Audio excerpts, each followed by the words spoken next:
বাচ্চাটা নষ্ট করে দাও রিয়াসা। আমি এই বাচ্চার ভার বহন করতে পারবো না। মুক্তি চাইছি আমি। সংসার নামক এই মিথ্যে বেড়াজাল থেকে মুক্তি চাইছি আমি। স্বামী হিসেবে এই মুহূর্তে আমি তোমাকেও মুক্তি দিতে চাইছি। কালই তুমি হসপিটালে গিয়ে বাচ্চাটা অ্যাবর্শন করে আসবে রিয়াসা। It's my order. বিয়ের 5 মাসের মাথায় এসে তরুণের মুখ থেকে এসব হৃদয় বিদারক কথা শুনে ক্ষণিকের জন্য থমকে দাঁড়ালাম আমি। হৃদয়ে যতটা না রক্তক্ষরণ হচ্ছে, তার অধিক মানুষটির প্রতি ঘৃণা জন্ম নিচ্ছে। বাবা হয়ে তিনি কি পারছেন তার সন্তানকে খুন করার কথাটি বলতে, নিজেকে এই সংসার নামক পবিত্র বন্ধন থেকে মুক্ত করার প্রাণনাশক কথাটি বলতে? মাত্র তো 5 মাস চলছে আমাদের সংসার জীবনের, 3 মাস চলছে আমাদের অনাগত সন্তানের। বাবা হিসেবে কি সন্তানের প্রতি তার বিন্দু পরিমাণের টানা অনুভব হচ্ছে না? একটুখানি দয়া মায়া বোধও কাজ করছে না? এতটাই নিষ্ঠুর নির্মম পাষাণ বাবা তিনি। কম্পিত শরীর নিয়ে আমি চক্ষু জোড়ায় প্রচণ্ড রাগ, যন্ত্রণা, ঘৃণা সমেত দরজার চৌকাঠে দাঁড়িয়ে থেকে বিক্ষিপ্ত তরুণের মুখোমুখি দাঁড়ালাম। গর্বে ডান হাত ঠেকিয়ে কান্নাজড়িত গলায় আমি তরুণীর তেজস্ক্রিয় দৃষ্টিতে দৃষ্টি নিক্ষেপ করে শুধালাম, আপনি আমাদের সন্তানকে অবর্ষণ করতে চাইছেন তরুণ? যা শুনছি আমি আমি ঠিক শুনছি তো? হ্যাঁ, ঠিক শুনছো। যা বলছি আমি একদম ঠিক বলছি। আমি তোমার থেকে মুক্তি চাই, তোমার গর্ভের ওই সন্তানটির থেকেও মুক্তি চাই। বাবা হয়ে নিজের সন্তানকে খুন করতে চাইছেন আপনি? হ্যাঁ, নিজের সন্তানকে খুন করতে চাইছেন? এতটাই নিষ্ঠুর নির্মম পিশাচ বাবা আপনি? কথাটি বলার সময় কি আপনার আপনার পিতৃ হৃদয় একবারের জন্য কেঁপে ওঠেনি তরুণ? সামান্য সাংসারিক কথা কাটাকাটি থেকে আপনি এত বড় সিদ্ধান্তটি নিতে পারলেন? আমাকে মুক্ত করার কথাটি বলতে পারলেন? মুহূর্তের মধ্যেই তরুণ নিয়ন্ত্রণাধীন হয়ে উঠলেন।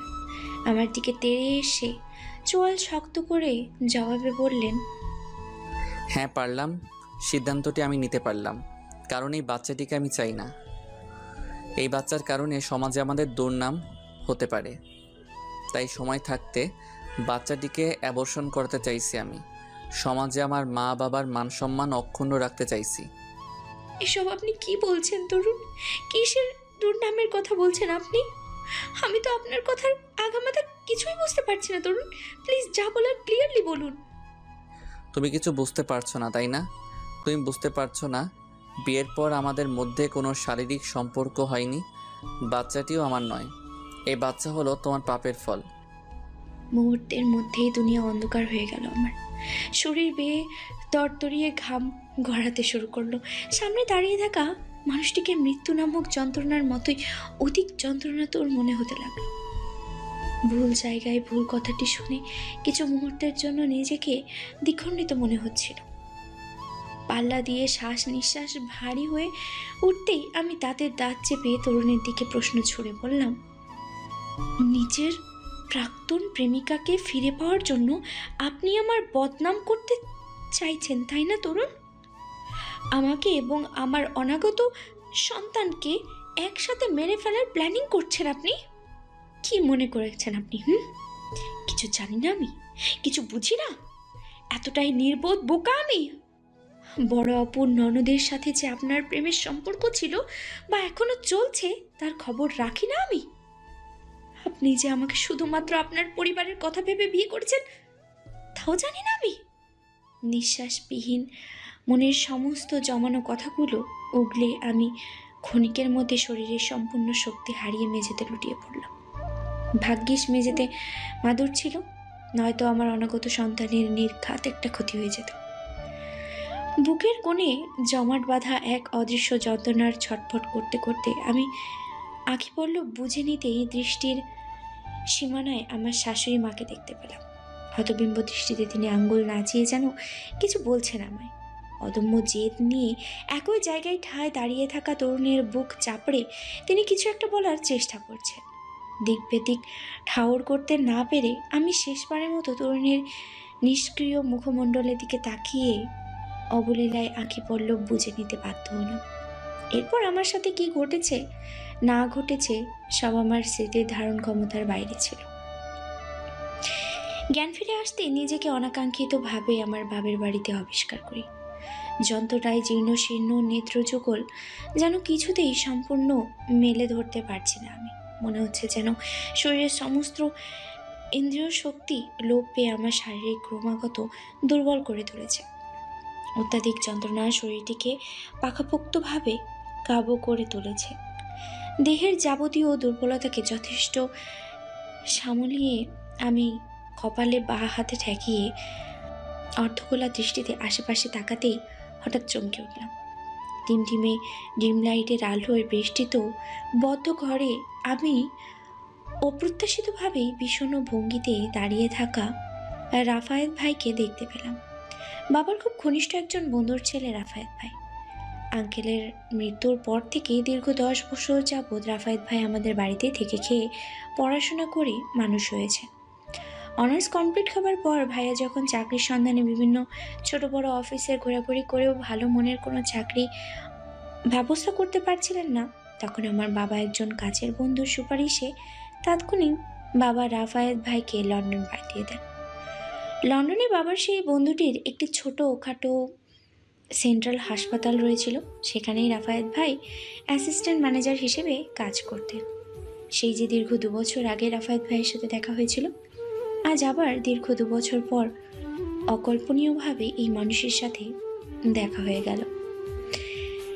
আনন্দে হতভম্ব হয়ে আমি চট জলদি শোয়া থেকে উঠে বসলাম। শরীর এবং মনের সমস্ত যন্ত্রণা ভুলে ম্লান হেসে ভাইয়ার দিকে প্রশ্ন ছুড়ে বললাম, আরে রাফায়েত ভাই, তুমি?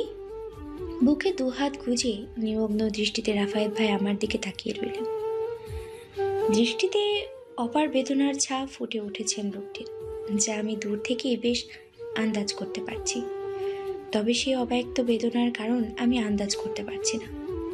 কখন যে সেই বেদনার বিলীন হয়ে অশ্রু জলে রূপান্তরিত হয়েছে টেরি পেলাম না। রাফায়েত ভাই কাঁদছেন।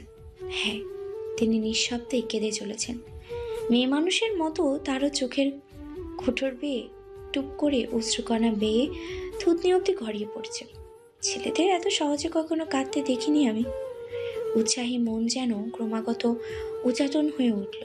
লোকটির কান্নার কারণ জানতে চাইল।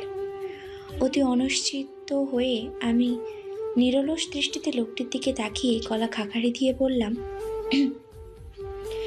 কি হয়েছে রাফায়েত ভাই, তুমি কাঁদছো কেন? কান্না জড়িত মুখমণ্ডলেও তিনি ফিক করে হেসে উঠলেন। বুকের পাঁজর থেকে ডান হাতটি উঠিয়ে 2 চোখে লেগে থাকা শেষ অশ্রুকণাগুলো মুছে নাক টেনে বললেন, তোর সুখ দেখে কাঁদছি? কত সুখে আছিস তুই বল, স্বামী, সংসার, বাচ্চা কাচ্চা নিয়ে। না চাইতেও ভেতর থেকে দীর্ঘশ্বাস বেরিয়ে এলো আমার। কত যে সুখে আছি আমি, তা যদি জানতে রাফায়েত ভাই, যদি কখনো মুখ ফুটে তোমাকে বলতে পারতাম আমার সুখের কথাগুলো, তখন হয়তো বুঝতে পারতে আমি আদতেও কতটা সুখে আছি। তাৎক্ষণিক মাথা নুইয়ে নিলাম আমি। অবাধ্য চোখের জল লুকিয়ে নিতেই রাফায়েত ভাই পুনরায় নমনীন গলায় শোনালেন, বিয়ে করছিস কবে? শুনলাম মাও হতে চলেছিস। কত বড় হয়ে গেলি বল, এখন একা একাই সংসার জীবন সামলাতে পারছিস। এই রাফায়েতের কোনো প্রয়োজনই পড়ছে না এখন। অথচ একটা সময় এই রাফায়েতকে ছাড়া তুই ওয়াশরুমের দরজা অবধি যেতে ভয় পেতিস। রাত বেরোতে তোর জন্য ওয়াশরুমের দরজায় দাঁড়িয়ে কত যে মশার কামড় খেতে হয়েছে আমার, তার কোনো নির্দিষ্টতা নেই। মনে আছে তো এইসব, নাকি ভুলে গেছিস সব? সময়ের বিবর্তনে সব ফিকা হয়ে গেছে, মরে গেছে স্মৃতি, তাজা হয়ে উঠছে নতুন দুটো প্রাণ। ধীরে ধীরে রাফায়েত ভাইয়ার চোয়াল শক্ত হয়ে আসছে। আখি জোড়ার বেদনার চেয়েও অধীর জেদ স্ফুটিত হচ্ছে। অশ্রুসিক্ত চোখে আমি মাথা উঁচিয়ে রাফায়েত ভাইয়ার দিকে একবার তাকালাম। খেয়াল করে দেখলাম আবারও লোকটির চোখের কোনা বেয়ে অবলীলায় শ্রাবণের জল গড়িয়ে পড়ছে। এই শ্রাবণ তো এই খরা। এই মুহূর্তে লোকটির বুঝে উঠতে পারছি না মোটেই। শত চেষ্টা সত্ত্বেও চোখের জলকে যেন তিনি কিছুতেই আটকে রাখতে পারছেন না। কেন জানি না দ্বিতীয়বারের মতো আবারও হৃদয় কেঁপে উঠল আমার। হ্যাঁ, এই লোকটির প্রতি দ্বিতীয়বারের মতো আবারও হৃদয় কেঁপে উঠল আমার। অজান্তে আমিও চোখের জল ছেড়ে কান্নাজড়িত গলায় প্রত্যুত্তরে বললাম, তুমিও তো আমাকে ছাড়া দিব্যি ভালো আছো রাফায়েত ভাই। নিজের কর্মজীবন নিয়ে দারুণ ব্যস্ত হয়ে পড়েছো। এতটাই ব্যস্ত হয়ে পড়েছো যে আমার সামান্যতম খোঁজ খবর নেওয়ার সময়টুকুও বের করতে পারোনি তুমি। লন্ডন যাওয়ার পর থেকে কখনো চেষ্টা করেছিলে আমার সাথে যোগাযোগ করার, আমার সাথে দুখণ্ড কথা বলার, আমার খোঁজ খবর রাখার? তাৎক্ষণিক আমার থেকে দৃষ্টি সরিয়ে নিলেন তিনি। অন্য পাশ ফিরে পুনরায় চোখের জল মুছে কম্পিত গলায় বললেন, তুইও তো কখনো চেষ্টা করিসনি আমার সাথে যোগাযোগ করার, বিয়ের খবরটা পর্যন্ত আমার কাছে পৌঁছাবার। 2 বছর পর যখন তোদের সবাইকে আমি সারপ্রাইজ দিতে এলাম, তখন আমি নিজেই এসে সারপ্রাইজ হয়ে গেলাম। ভাগ্যের কত নির্মম পরিহাস বল। উপরওয়ালা সেই ছোট্টবেলা থেকে কেন জানি না আমার সাথে ভাগ্যের এই নির্মম খেলা খেলে চলছে, প্রতি ক্ষেত্রে আমাকে হারিয়ে দিচ্ছে। থমকালাম আমি। ভ্রুযুগল খরতরভাবে কুঁচকে রাফায়েত ভাইয়ের দিকে প্রশ্ন ছুড়ে বললাম, কিন্তু বাবা তো বলেছিলেন তুমি আমার বিয়ের খবরটা জানতে, আর সময়ের অভাবে তখন আমার সাথে যোগাযোগ করতে পারোনি। ইতিমধ্যেই হন্ততন্ত হয়ে শোবার ঘরের দরজা ঠেলে আমার ছোট বোন রামিসা আমার ঘরে প্রবেশ করলো। তৎপর ভাব ভঙ্গি দেখে মনে হচ্ছে যেন বাড়িতে নির্ঘাত চোর ডাকাত পড়েছে। ঘরে প্রবেশ করেই সে বাঁকা দৃষ্টিতে একবার রাফায়েত ভাইয়ের দিকে তাকালো, অন্যদিকে রাফায়েত ভাই চোখের জল মুছে নিতে ব্যস্ত, নিজেকে যথেষ্ট স্বাভাবিক করতে প্রয়াত প্রায়। সঙ্গে সঙ্গেই রামিসা আবার দৃষ্টি ঘুরিয়ে হাঁফিয়ে ওঠা গলায় আমার দিকে উদ্বেগে দৃষ্টি নিক্ষেপ করে বলল, আপু, জলদি বসার ঘরে চল। জিজু এসেছেন তোকে ওই বাড়ি নিয়ে যেতে। বিশ্বাস কর, এ প্রথম জিজুকে চিনতে আমার বেশ বেগ পেতে হচ্ছে। কেমন যেন বদ্ধ উন্মাদ হয়ে গেছেন তিনি। বাতাসের বেগে বসা থেকে উঠে দাঁড়ালাম আমি। উতলা উদ্গ্রীব হয়ে রাফায়েত ভাই এবং রামিসাকে 2 হাত দিয়ে সরিয়ে শোবার ঘর থেকে বেরিয়ে এলাম। শাড়ির কুচি সামলে দ্রুত পায়ে হেঁটে বসার ঘরে প্রবেশ করতে দেখলাম তরুণ সত্যি বদ্ধ উন্মাদের মতো আমার বাবা মায়ের সাথে যা নয় তা বলে কুরুচিপূর্ণ আচরণ করছে। কিছুতেই তিনি আমার বাবা মায়ের কথা শুনছেন না। তরুণের সঙ্গে অবশ্য আমার শাশুড়ি মা এবং শ্বশুর আব্বাও আছেন। তারা কেউই তরুণকে আটকে রাখতে পারছে না। মুখ দিয়ে যা আসছে তাই তিনি অনবরত বলে চলেছেন। উপায় বুদ্ধি না পেয়ে শরীরের কথা চিন্তা না করেই আমি এক ছুটে তরুণের মুখোমুখি দাঁড়ালাম। আমাকে একটি পলক দেখা মাত্রই তরুণ কিছুটা শান্ত হয়ে বাড়ির সকলের সামনে আমার আষ্টে পেষ্টে জড়িয়ে ধরলেন। কিছু বুঝে ওঠার পূর্বেই তিনি বেসামাল ভঙ্গিতে চিৎকার করে বলতে আরম্ভ করলেন, তুমি এখনই এই মুহূর্তে আমার সাথে আমার বাড়ি ফিরে যাবে রিয়াসা। আমার অনুমতি ছাড়া তুমি এ বাড়িতে আসলে কেন? তুমি জানো না, তোমাকে একটি পলক না দেখলে আমার দিন কাটে না, রাত কাটে না। আমাদের বাচ্চার সাথে কথা না বললে আমার একদণ্ড ঘুম আসে না। আমি এত কিছু জানি না। তুমি এক্ষুনি এই মুহূর্তে আমার সাথে আমার বাড়ি ফিরে যাবে। আমি তোমাকে বাড়ি নিয়ে যেতে এসেছি। বিস্মিত না হয়ে পারলাম না। একটু আগেও তো লোকটি আমার সাথে যা নয় তা বলে আচরণ করছিল, আমার চরিত্র পর্যন্ত আঙুল তুলছিল। মুখের উপরে আমাকে এবং আমার অনাগত সন্তানকে দিব্যি অস্বীকার করে আমাদের দুজনকেই স্বয়ং মৃত্যু নামক যন্ত্রণার দিকে ঠেলে দিচ্ছিল। তার সামনেই তো মৃত্যু যন্ত্রণায় ছটফট করছিলাম আমি। শরীরের সর্বশক্তি হারিয়ে মেঝেতে পর্যন্ত লুটিয়ে পড়েছিলাম, অথচ তখন একটি বারের জন্য তিনি আমার পাশে এসে দাঁড়াননি। সেই অকথিত যন্ত্রণা থেকে আমায় একটুখানি পরিত্রাণ দিতে আসেননি। এখন আবার সেই জালিম লোকটি ছুটে এসেছে আমাকে ওই বাড়ি নিয়ে যাওয়ার জন্য। বাড়ির সকলের সামনে নির্লজ্জের মতো আমাকে জড়িয়ে ধরতে পর্যন্ত কুণ্ঠাবোধ করেননি তিনি। আবার জোর গলায় বলছেন আমাকে ছাড়া তার দিন কাটে না, রাত কাটে না। বাচ্চার সাথে কথা না বললে তার ঘুম আসে না। এই তরুণকে তো আমি মোটেও চিনতে পারছি না। সম্পূর্ণ অপরিচিত লাগছে লোকটিকে। আচ্ছা, তিনি আমার সাথে আবার ছলনা করছেন না তো? আমাকে মিথ্যে আশ্বাস দিয়ে আমার বিশ্বাস অর্জন করে আমাকে আবার ওই বাড়ি নিয়ে গিয়ে অকথিত নির্যাতন করতে চাইছেন না তো? তখন তো রাগ জেদ ঘৃণায় বড় আপুর ননদের বিষয়টি আমার মুখ ফসকে বলে ফেলেছিলাম। তাই রিভেঞ্জ নেওয়ার জন্য পরিকল্পিতভাবে এসব করছেন না তো তিনি? ভয়ে দেহের লোম খুব দাঁড়িয়ে গেল আমার। লোকটিকে ক্রমাগত আতঙ্কের কারণ হিসেবে মনে হতে লাগলো। তাছাড়া এর মধ্যে একটি প্রশ্ন রয়ে গেল, আমি কখন এই বাড়িতে এলাম, আর কিভাবেই বা এলাম? কে নিয়ে এলো আমাকে এই বাড়িতে? যতদূর মনে আছে, জ্ঞান হারানোর আগে পর্যন্ত তো আমি ওই বাড়িতেই ছিলাম। এইসব জল্পনা কল্পনার মাঝেই আমার বাবার তেজ কণ্ঠস্বর আমার কর্ণকুহরে অতি রুক্ষভাবে প্রতিশ্রুতিত হলো। গলায় গম্ভীর্যতা এনে তিনি তরুণকে স্পষ্ট ভাষায় বললেন, তুমি এখন বাড়ি ফিরে যাও তরুণ। রিয়াসা কিছুদিন আমাদের সাথে এই বাড়িতে থাকতে এসেছে। যখন তার মন ঠিক হয়ে যাবে তখন আমি নিজেই রিয়াসাকে তোমাদের বাড়ি গিয়ে পৌঁছে দিয়ে আসব। মুহূর্তের মধ্যে রাগে ফোঁস করে উঠলেন তরুণ। তড়িৎ বেগে আমাকে বুকের পাঁজর থেকে উঠিয়ে বাবার মুখোমুখি দাঁড়ালেন। ঘাড়ের রগ টান টান করে তিনি হিংস্রাত্মক গলায় বাবার দিকে প্রশ্ন ছুড়ে বললেন, আমাদের মাঝখানে আপনি কথা বলছেন কেন? আমাদের মাঝখানে আপনি কথা বলার কে? তাছাড়া আপনি আমার অনুমতি ছাড়া আমার ওয়াইফকে ওই বাড়ি থেকে নিয়ে এলেন কেন? কে দিয়েছে আপনাকে এত বড় সাহস, এত বড় অধিকার? উপস্থিত সবার আশ্চর্যিত হয়ে তরুণের দিকে তাকিয়ে আছে। বাবা থতমত খেয়ে চক্ষু জোড়া প্রকাণ্ড করে নির্বোধ দৃষ্টিতে তরুণের দিকে চেয়ে আছে। তার ব্যবহার দেখে সবাই হয়তো এতক্ষণে তাকে বেয়াদব ভাবতে শুরু করেছে। তরুণের ব্যবহারের বিশেষ করে আমি খুব বেশি আশ্চর্যিত। এর আগে কখনো তরুণকে আমি এইভাবে বেয়াদবের মতো আচরণ করতে দেখিনি। কারোর সাথে গলা উঁচিয়ে কথা বলতে দেখিনি। আমার সাথে কখনো খারাপ আচরণ করেনি সে। সবসময় ভালোবেসে আচরণ করেছে। প্রয়োজনে যতটুকু সম্ভব পাশে থেকেছে। জানি না হঠাৎ কি হলো তার। রাতারাতি এত কঠোরভাবে কিভাবে সে পাল্টে গেল। যদিও বড় অপুর ননদের সাথে তার কিছু একটা সম্পর্ক আমি আন্দাজ করতে পারি, তবে এর খারাপ প্রভাব কখনো আমার উপরে পড়েনি।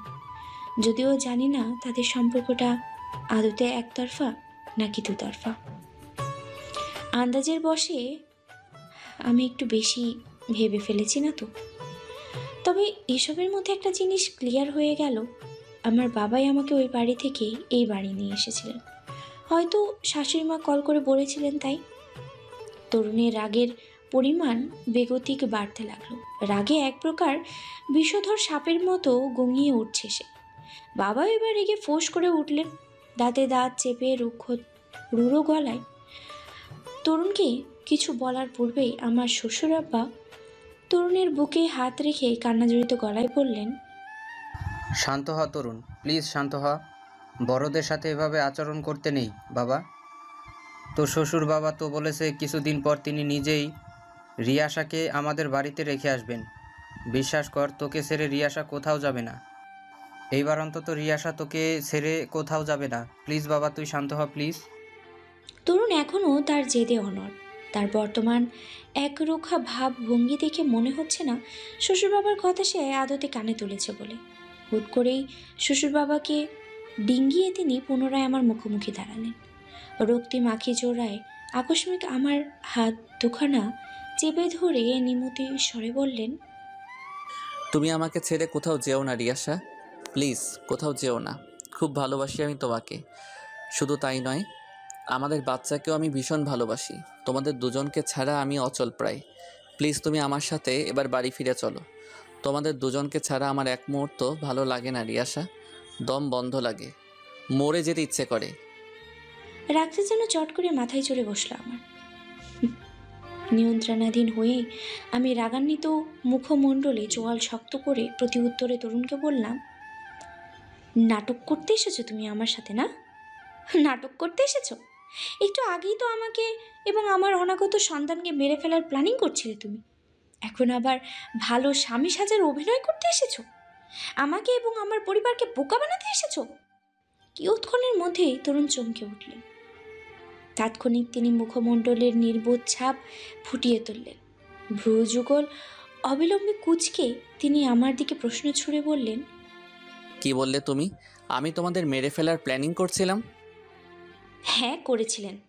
আপনার চোখের সামনে আমি মেঝেতে পড়ে যন্ত্রণায় ছটফট করছিলাম, ফিরেও তাকাননি আপনি। পাশে দাঁড়ানোর প্রয়োজনও বোধ করেননি তখন। উল্টো আমার চরিত্রে আঙ্গুল তুলেছিলেন আপনি। আমাদের সন্তানকে নষ্ট করতে চাইছিলেন, আমার থেকে মুক্তি চাইছিলেন।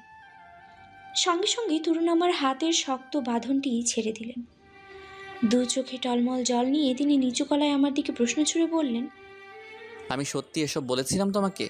চোখের সামনে তোমাকে মৃত্যুর দিকে ঠেলে দিচ্ছিলাম, তোমার থেকে মুক্তি চাইছিলাম, বাচ্চাকেও নষ্ট করতে চাইছিলাম।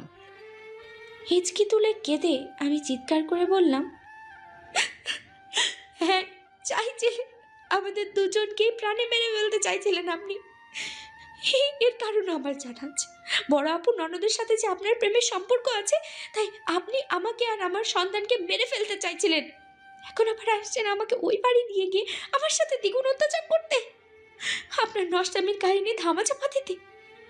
যদি আমার সন্দেহই ঠিক হয়ে থাকে তবে শুনে রাখুন তরুণ, আমি কিছুতেই আপনার সাথে কোথাও যাব না, আপনার বাড়িতে তো ভুলেও না। তেলে বেগুনে জ্বলে উঠলেন তরুণ। চোখের কোণে লেগে থাকা অশ্রুকণাগুলো মুছে তিনি পুনরায় আমার বাঁ হাতটা শক্ত করে বেঁধে আমাকে নিয়ে সদর দরজার দিকে এগিয়ে চললেন আর তেজি গলায় বললেন, আমি জানি রাগ করলে তোমার মাথা ঠিক থাকে না, তদ্রূপ এখনও ঠিক নেই, তাই তুমি এত সহজে আমাকে যা তা বলতে পারছো। আমার সাথে বাড়ি ফিরে গেলে তোমার মাথা ঠান্ডা হয়ে যাবে রিয়াসা। তখন আমার সম্পর্কে আর যা তা কথা বলতে পারবে না তুমি। তুমি তো চিনোই তোমার তরুণকে। পাগলের মতো জোরাজুরি করে আমি করুণ কণ্ঠে তরুণকে বললাম, প্লিজ তরুণ ছাড়ুন আমায়, আমি আপনার সাথে ওই বাড়িতে ফিরে যেতে চাই না। আমি জানি আপনি আমার বাচ্চার ক্ষতি করতে চাইছেন, আমাদের দুজনকে একসাথে মেরে ফেলতে চাইছেন। বিশ্বাস করতে পারছি না আমি আপনাকে। আপনার প্রতি এখন শুধু আমার বিশ্বাসহীনতা আর ভয় কাজ করে। পিছন থেকে আমার বাবা, মা, শ্বশুর শাশুড়ি, ছোট বোন সবাই তরুণকে উচ্চ শব্দে ডেকে চলেছে, তবে তরুণ কারোর কথা কানে তুলছে না। ননস্টপ নিজের মতোই পাগলামি করেই চলেছে। এর মধ্যেই হঠাৎই মনে হলো পিছন থেকে কেউ আমার অন্য হাতটি খুব শক্তভাবে টেনে ধরল। আগ্রহ নিয়ে আমি অশ্রুসিক্ত চোখে পিছে ফিরে তাকাতে অনাকাঙ্ক্ষিতভাবে রাফায়েত ভাইকে দেখতে পেলাম। সঙ্গে সঙ্গে তরুণ থমকে দাঁড়ালেন। রক্তিম চক্ষুদয়ে পিছু ফিরে তাকাতেই তিনি স্বাভাবিকভাবেই দাঁড়িয়ে থাকা রাফায়েত ভাইকে দেখতে পেলেন।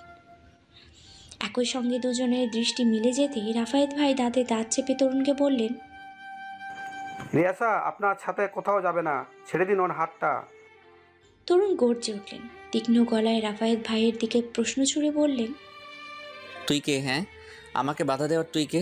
রিয়াসা আমার ওয়াইফ, আমার অধিকার আছে রিয়াসাকে আমার সাথে আমার বাড়িতে নিয়ে যাওয়ার। ভালো হয় যদি তুই আমার ওয়াইফের হাতটা ছেড়ে দিস। অধিকার আছে বলেই যে সব ক্ষেত্রে জোরপূর্বক অধিকার খাটাতে হবে তার কিন্তু কোনো বাধা ধরার নিয়ম নেই মিস্টার তরুণ। রিয়াসা এখন আপনার সাথে কোথাও যেতে চাইছে না, তাই এই মুহূর্তে রিয়াসার ইচ্ছাকে প্রাধান্য দেওয়াটাই আপনার কর্তব্যের মধ্যে পড়ে। আর স্বামী হয়েছেন বলেই সব ক্ষেত্রে অধিকার খাটানোর এবার বন্ধ করুন। মন থেকে মেয়েদের একটু বোঝার চেষ্টা করুন। মেয়েরা যখন না বলে তখন সেটা নাই, না মানে না, বুঝতে পেরেছেন আপনি?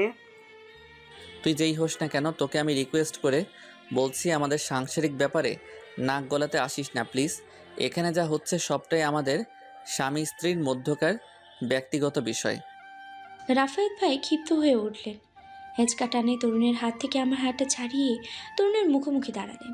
রুদ্রাক্ষের ন্যায় লোহিত গলায় তিনি তরুণের দিকে প্রশ্ন ছুড়ে বললেন, কোনটা ব্যক্তিগত বিষয়? হ্যাঁ, কোনটা ব্যক্তিগত বিষয়? দুই পরিবারের সবার সামনে, বিশেষ করে গুরুজনদের সামনে দাঁড়িয়ে তাদের রীতিমতো অপমান করে বউকে জোর জবরদস্তি করা এখন ব্যক্তিগত বিষয় হয়ে দাঁড়িয়েছে। এই আপনি জানেন না? ব্যক্তিগত বিষয় শুধুমাত্র নিজের মধ্যে বেডরুম অবধি সীমাবদ্ধ থাকে, চার দেওয়ালের বাইরে বের হয় না। অনর্গল কথাগুলো বলে রাফায়েত ভাই তেজি চোখেও জোড়া নিয়ে আমার দিকে তাকালেন। দ্বিগুণ ক্ষিপ্ত হয়ে থাকা তরুণকে কোনো প্রতিউত্তর করার সুযোগ না দিয়ে তিনি আঙ্গুল নাচিয়ে সশব্দে চিৎকার করে বললেন, তুই রুমে যা রিয়াসা, এই মুহূর্তে তোর পর্যাপ্ত রেস্ট প্রয়োজন। খবরদার, আমি না বলা অবধি রুম থেকে বের হবি না তুই। এখানে যা হবে আমি সব সামনে নেব। এত ভয় পাওয়ার কিছু নেই, এতে কান্না করারও কিছু নেই। তুই বলে যাস না রাফায়েত এখনও বেঁচে আছে, আগের মতোই তোর পাশে আছে। জীবনের শেষ নিঃশ্বাস অবধি রাফায়েত চেষ্টা করবে তোর পাশে ছায়ার সঙ্গী হিসেবে থাকতে। চোখে দল বেঁধে থাকা অশ্রুজলগুলো লুকিয়ে আমি মাথা দুলিয়ে হ্যাঁ সূচক সম্মতি জানালাম। রাফাত ভাইয়ার কথায় মোটামুটি আশ্বস্ত হলাম। কোনো দিকে কালক্ষেপণ না করেই আমি আঁচলে মুখ চেপে এক ছুটে নিজের বেডরুমে এসে প্রবেশ করলাম। তাৎক্ষণিক বিছানায় উবুর হয়ে শুয়ে পড়লাম আমি। বাঁধ ভাঙা অশ্রুজলে নিজেকে ভাসিয়ে চলেছি অবিরত। এই মুহূর্তে তরুণকে বড্ড ভয়ঙ্কর, ছলনাময় এবং দ্বিগুণ রহস্যময় মনে হচ্ছে আমার। কেন জানি না, মন বলছে তরুণের এই অমূলক পরিবর্তনের পেছনে যত রহস্য আছে সব রহস্য নির্ঘাত আমার শ্বশুর কিংবা শাশুড়ি মা জানেন। বসার ঘরে তাদের অদ্ভুত দৃষ্টিভঙ্গি দেখেই খানিকটা আঁচ করতে পেরেছিলাম আমি। তবে এর আগে আমার আরও একটি বিষয়ে নিশ্চিত হতে হবে, তা হলো বড় অপর ননদের সাথে পার্সোনালি কথা বলা কিংবা সরাসরি দেখা করা। তাদের মধ্যে আদৌ কি কোনো সম্পর্ক আছে কি না, বিনা সংকোচে তা জানতে চাওয়া। যদি ওনার কথার আকার ইঙ্গিতে কোনোভাবে বুঝতে পারি যে তাদের উভয়ের মধ্যে কোনো ভালোবাসার সম্পর্ক রয়েছে, তবে ধরে নিতে হবে তরুণ প্ল্যানিং করেই আমাকে এই বাড়ি থেকে নিয়ে যেতে এসেছিল।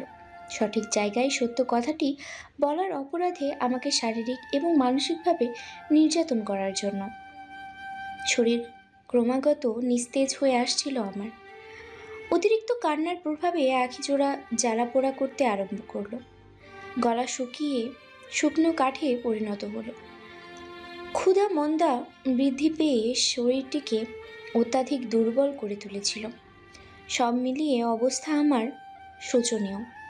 এই মুহূর্তে নিজের জন্য চিন্তা না করলেও আমার অনাগত বাচ্চার জন্য খুব চিন্তা হচ্ছে। নিজেকে অভুক্ত রাখা মানে তো আমার বাচ্চাটিকে অভুক্ত রাখা। বাচ্চার কথা ভাবতেই উদ্বিগ্নতার নাক মুখ কুঁচকে এলো আমার। আধখোলা দৃষ্টিতে দেয়াল ঘড়ির দিকে উৎসুক দৃষ্টিতে নিক্ষেপ করেই দেখলাম ঘড়িতে রাত প্রায় 10টা বাজছে প্রায়। তরুণের সাথে আমার ঝগড়া চলছিল সকাল ঠিক 10টার কাছাকাছি সময়, আর এখন বাজছে রাত 10টা। মাঝখানে মোট 12 ঘন্টার ব্যবধান। বসার ঘরের বর্তমানে ঠিক কী কী ঘটছে কেন জানি না, তা জানার বিন্দুমাত্র আগ্রহ, কৌতূহল কিংবা ইচ্ছেবোধ জাগ্রত হচ্ছে না আমার। আপাতত পেট ভরে খেয়ে দিয়ে একটু ঘুমটাই গুরুত্বপূর্ণ মনে করছি। যাই হয়ে যাক, বাচ্চার জন্য আমাকে স্বার্থপর হতেই হবে, শক্ত তো হতেই হবে। ক্ষুধামন্দার শারীরিক বেগতিক অস্থির হয়ে উঠতেই আমি পেটে হাত রেখে অস্ফুট গলায় বিছানায় শুয়ে থেকেই রামিসাকে যতখানি সম্ভব ডাকতে আরম্ভ করলাম। তবে আমার মিহি গলার স্বর হয়তো শোবার ঘরের দরজা পেরিয়ে বসার ঘর অবধি পৌঁছাচ্ছে না। তাই তো রামিসা আমারটাকে সাড়া দিচ্ছে না।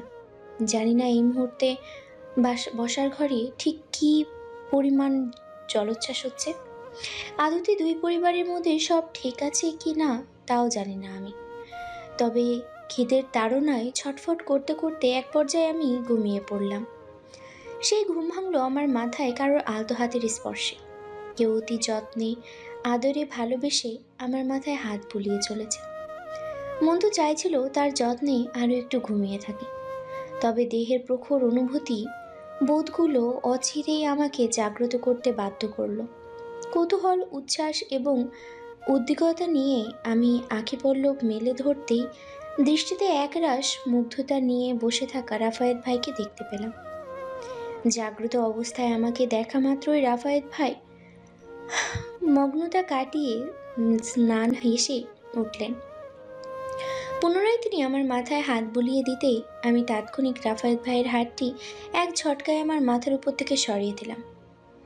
জায়গা থেকে অনেকখানি সরে এসে আমি বিস্মিত দৃষ্টিতে রাফায়েত ভাইয়ের দিকে প্রশ্ন ছুড়ে বললাম, কি হলো রাফায়েত ভাই?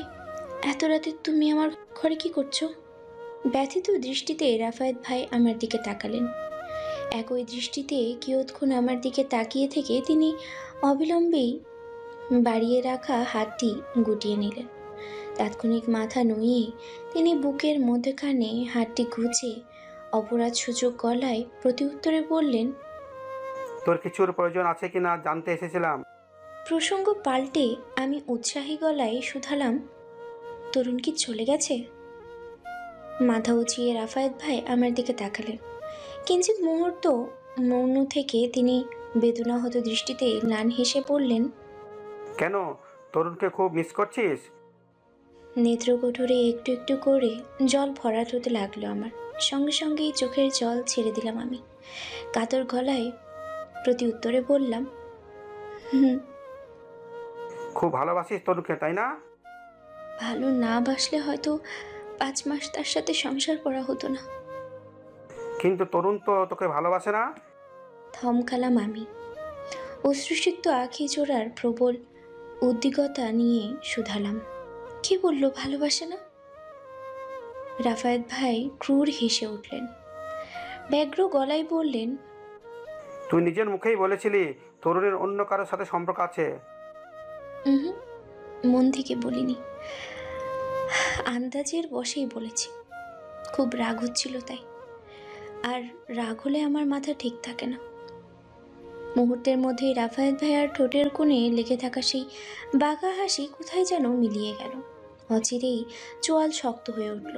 দাঁতে দাঁত চেপে তিনি আমার দিকে প্রশ্ন ছুড়ে বললেন, আন্দাজের বসে তরুণকে এইভাবে ব্লেম করার মানে কি ছিল রিয়াসা? তুই জানিস তোর একটু খামখেয়ালিপনার জন্য তরুণ কতটা কষ্ট পেয়েছে? ডুকরে কেঁদে উঠলাম আমি। অস্ফুট গলায় বলতে আরম্ভ করলাম, আমিও তো কম কষ্ট পাইনি রাফায়েত ভাই। সকলেই তো সকালেই তো তরুণ আমায় যা নয় তা বলে অপমান করল।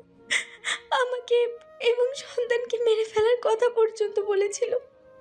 গায়ে হাত তোলাই শুধু বাকি ছিল। সেই জায়গায় দাঁড়িয়ে আমি কিভাবে কিভাবে পারতাম তার সাথে ভালো ব্যবহার করতে, নিজেকে ঠিক রাখতে, মনকে স্থির রাখতে? রাফাত ভাই তপ্ত শ্বাস ছাড়লেন। তেজি দৃষ্টিতে মৌনতা এনে নমনীয় গলায় আমার দিকে প্রশ্ন ছুড়ে বললেন, তাহলে এখন মিস করছিস কেন তাকে? কেন তার জন্য কাঁদছিস? মনকে স্থির রাখতে পারছিস না? আমাকে প্রতি উত্তর করার কোনো সুযোগ না দিয়ে তিনি বসা থেকে হঠাৎ উঠে দাঁড়ালেন। ব্যস্ত ভঙ্গিতে প্যান্টের পকেট থেকে ওনার ব্যবহার করা সেলফোনটি আমার হাতে তুলে দিয়ে বললেন, ধর, তরুণের সাথে কথা বলে নে, দেখবি মন শান্ত হয়ে গেছে। দ্রুতবেগী শোয়া থেকে উঠে বসলাম আমি। মৃদু হেসে রাফায়েত ভাইয়ের হাত থেকে ফোনটি হাতে তুলে নিলাম। দ্বিগুণ উৎসাহী হয়ে আমি তরুণের নাম্বারে ডায়াল করতে রাফায়েত ভাই কেমন যেন গলা জড়ানো স্বরে শুধালেন, খুব বেশি খুশি হয় না যখন প্রিয় মানুষের সাথে যোগাযোগ করার সুযোগ হয়ে ওঠে? স্ক্রিন থেকে দৃষ্টি উঠিয়ে আমি তাৎক্ষণিক রাফায়েত ভাইয়ার ব্যথিত দৃষ্টিতে দৃষ্টি মিলালাম। কোনো দিকে কালক্ষেপণ না করেই আমি উচ্ছ্বাসিত গলায় বললাম, হুম, খুব খুশি হয়। বিমর্ষ দৃষ্টিতে রাফায়েত ভাই আমার দিকে তাকালেন। অতঃপর নাক টেনে ভগ্ন গলায় বললেন, কিন্তু আমার ভাগ্যে এই খুশিটা কখনো জোটেনি জানিস। আমার মনে বাস করা প্রিয় মানুষটি কখনো আমার মনের খবর জানতে পারেনি, কখনো উপলব্ধি করতে পারেনি। আমাকে একটুখানি বোঝার অপেক্ষায় চাতক পাখির মতো কত বছরের পর বছর অবলীলায় কাটিয়ে দিয়েছি আমি। তাকে একটি নজর দেখার প্রতীক্ষায় প্রেম পিপাসু আঁখি জোড়া কত শত রজনী যে চেয়ে চেয়ে কাটিয়ে দিয়েছি সে কখনো জানতে পারে না।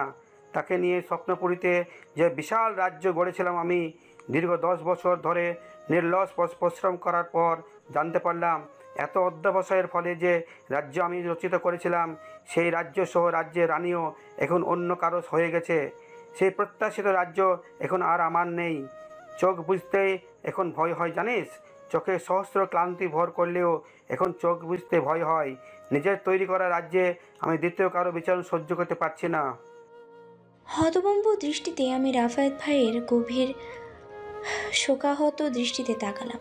নেত্রকঠোর জুড়ে অবলীলায় জল চিকচিক করে উঠতেই আমি শুকনো ঢোক গিলে উৎসুক গলায় প্রশ্ন ছুড়ে বললাম, কি সেই রানী রাফায়েত ভাই যে তোমার ভালোবাসা বুঝলো না? রাফায়েত ভাই থমকালেন। চোখের জল আটকে রাখার অদম্য চেষ্টা করে বিমূঢ় গলায় বললেন, সে আমার ভালোবাসা বুঝেনি বিষয়টা কিন্তু এমন নয়, একটু খালি হলেও বুঝেছিল। কিন্তু কি রাফায়েত ভাই? আমি ফিরে আসতেই অনেকখানি দেরি করে ফেলেছি। অন্য কাউকে ভরসা করে নিজেই হেরে গিয়েছি। মানুষ চিনতে ভুল করেছিলাম আমি। ভেবেছিলাম পৃথিবী এতে হয়তো সবাই আপন। তাৎক্ষণিক রাফায়েত ভাই পিছু ঘুরে দাঁড়ালেন। নেত্রকোঠরে জমে থাকা বিন্দু বিন্দু অশ্রুকণাগুলোকে দু হাত দ্বারা মুছে তিনি নির্লিপ্ত গলায় বললেন, তরুণের সাথে কথা বল তুই, আমি তোর জন্য খাবার নিয়ে আসছি। প্রতি উত্তর করার সুযোগ দিলেন না তিনি। হন্তদন্ত হয়ে ঘর থেকে প্রস্থান নিলেন।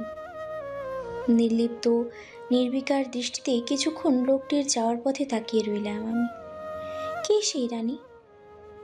কাকে ভরসা করে রাফায়েত ভাই ঠেকেছেন?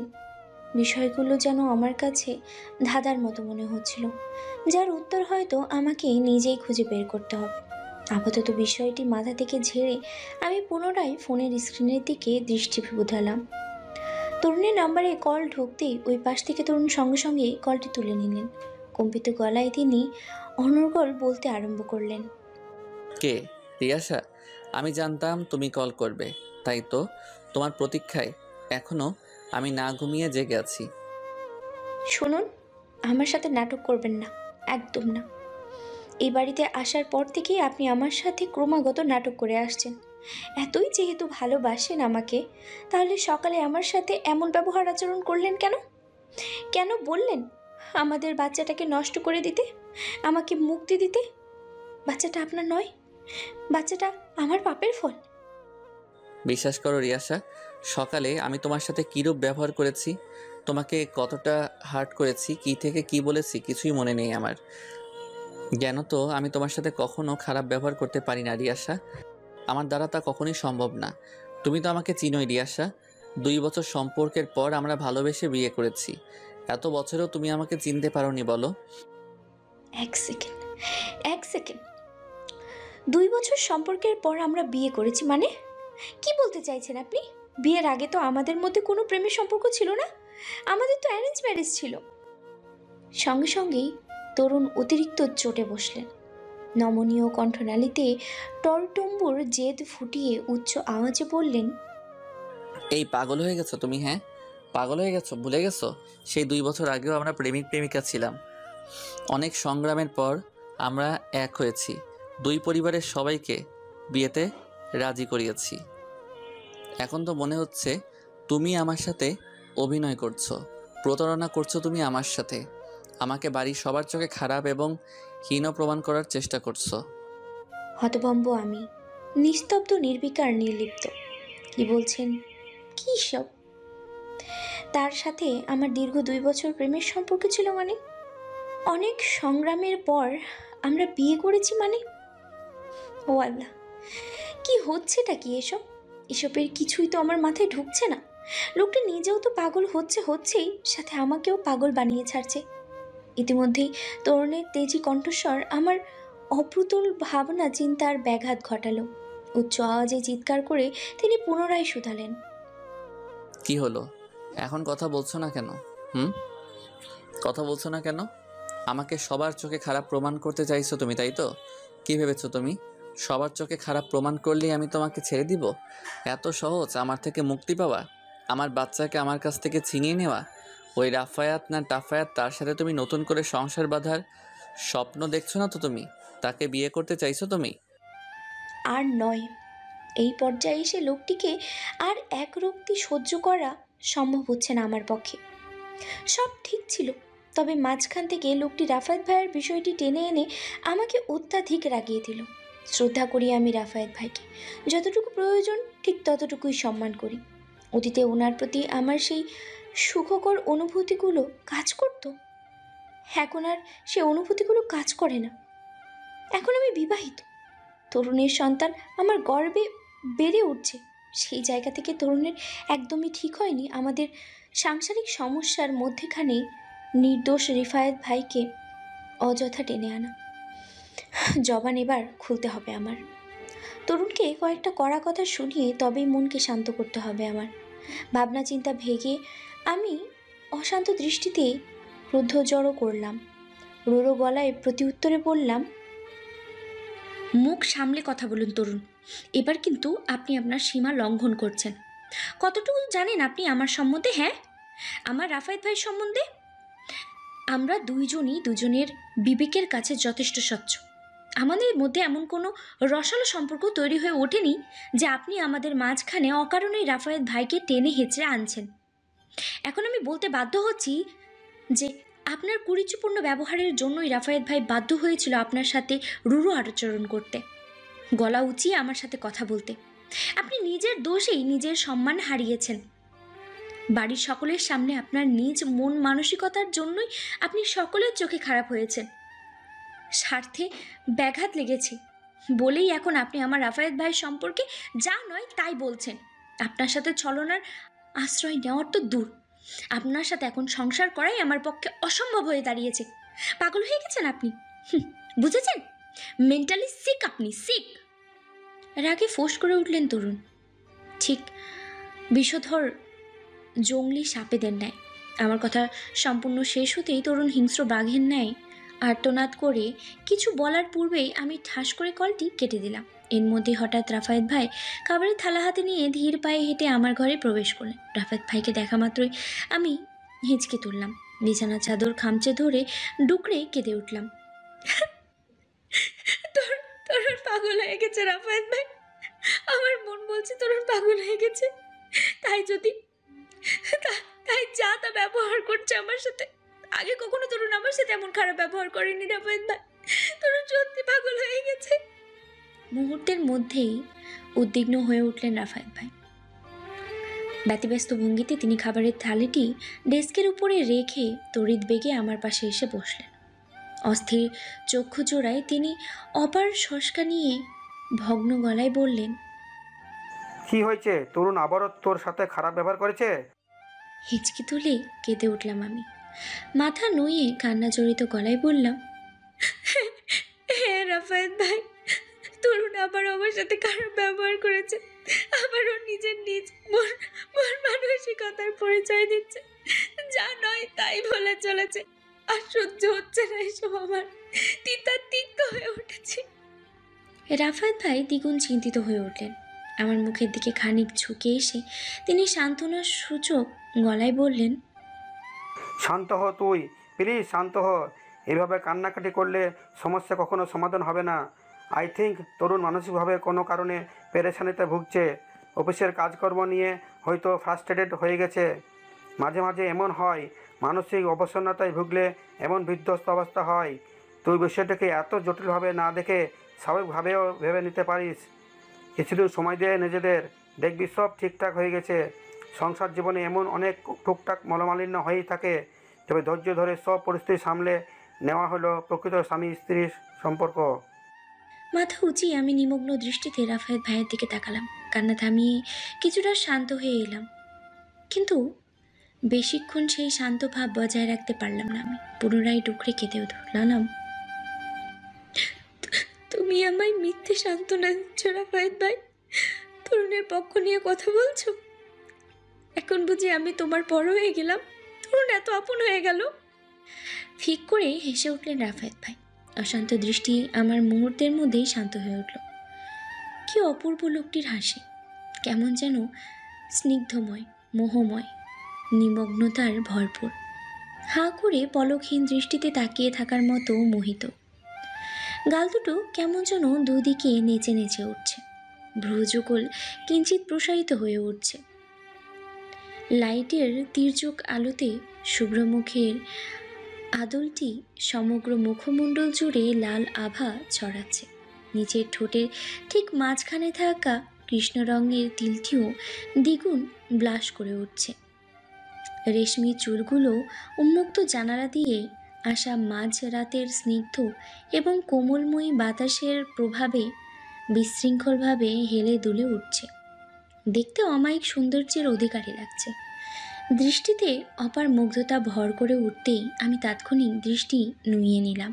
কিছুতেই দ্বিতীয়বারের মতো লোকটির এই মুগ্ধ করা সৌন্দর্যের নিজের দেহ এবং মনকে ভাসিয়ে দেওয়া চলবে না। এখন আমি বিবাহিতা, সম্প্রতি বাচ্চার মা হতে চলেছি।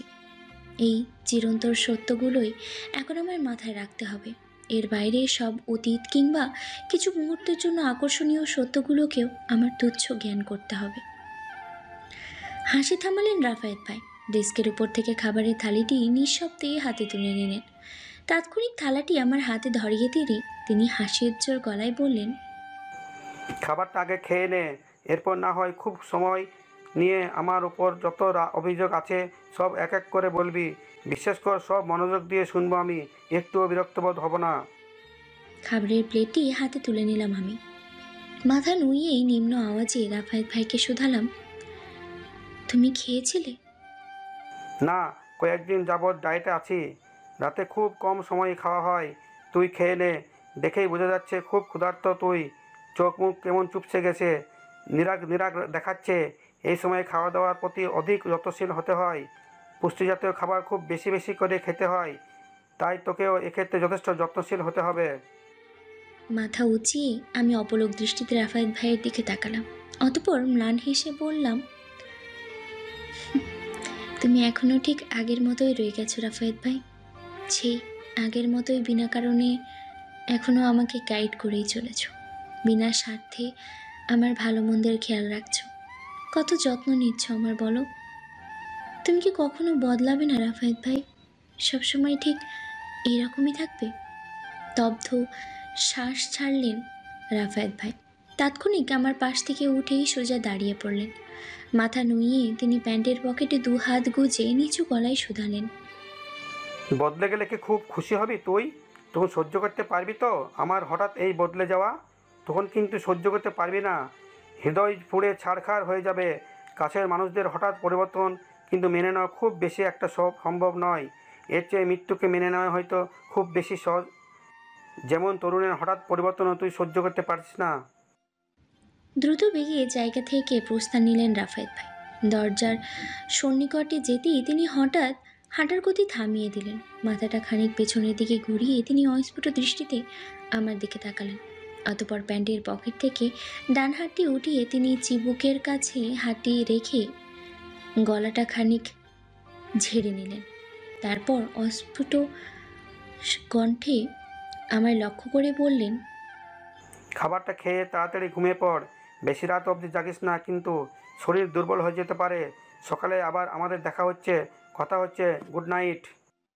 মাথা নাড়িয়ে হ্যাঁ সূচক সম্মতি জানালাম আমি। খাবারের প্রথম লোকমাটা মুখে তুলতে রাফায়েত ভাই তড়িঘড়ি করে ঘর থেকে প্রস্থান করলেন। গুড নাইট বলার সময়টুকুও দিলেন না আমায়। আসলে খাবার ছেড়ে আমারও রাফায়েত ভাইয়ের দিকে তাকাতে ইচ্ছে করছিল না। আপাতত খুব ক্ষুধার্ত আমি। সম্ভব হলে হয়তো পুরো দুনিয়াটাই এখন এক মুঠো করে খেয়ে নিতাম আমি। কিছুক্ষণের মধ্যেই খাওয়া দাওয়া সম্পূর্ণ করে আমি রাফায়েত ভাইয়ের কথা মতো শুয়ে পড়লাম। ডান পাশ থেকে বাঁ পাশ ফিরে শুতেই হঠাৎ রাফায়েত ভাইয়ের সেলফোনটি আমার চোখে পড়ল। ইস, ভুলেই গিয়েছিলাম কথা বলার পর ওই সময় ফোনটি রাফায়েত ভাইয়ের হাতে তুলে দিতে। থাক, কেমন ভুলো মন আমার। এক্ষেত্রে কিন্তু রাফায়েত ভাইও কম যায় না। নিজের ব্যবহার্য জিনিসের কথা নিজেই ভুলে গেলেন। এখন যদি কোনো কারণে ফোনটি দরকার হয় ওনার, তখন কি হবে? পাগলের মতো হয়তো খুঁজে চলবে ফোনটি, নয়তো মনে পড়লে আবার পাগলের মতো ছুটে আসবে আমার ঘরে। কী যে করে না লোকটা। এসব ভাবতে ভাবতে ইতোমধ্যে ফোনটি আমি হাতে তুলে নিলাম। কৌতূহলের বশে পাওয়ার বাটন অন করতে হঠাৎ চমকে উঠলাম।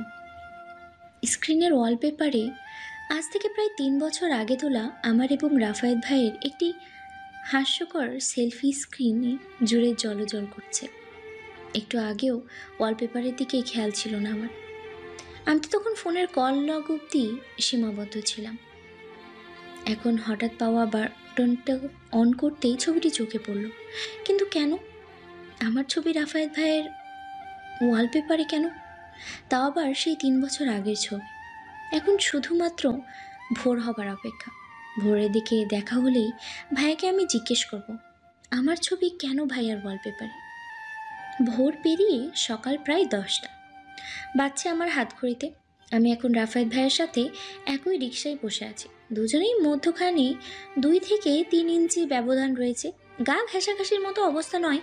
এখন দুজনের গন্তব্য বাগিচাগাঁওর মাস্টার সেলফ রেস্টুরেন্টে।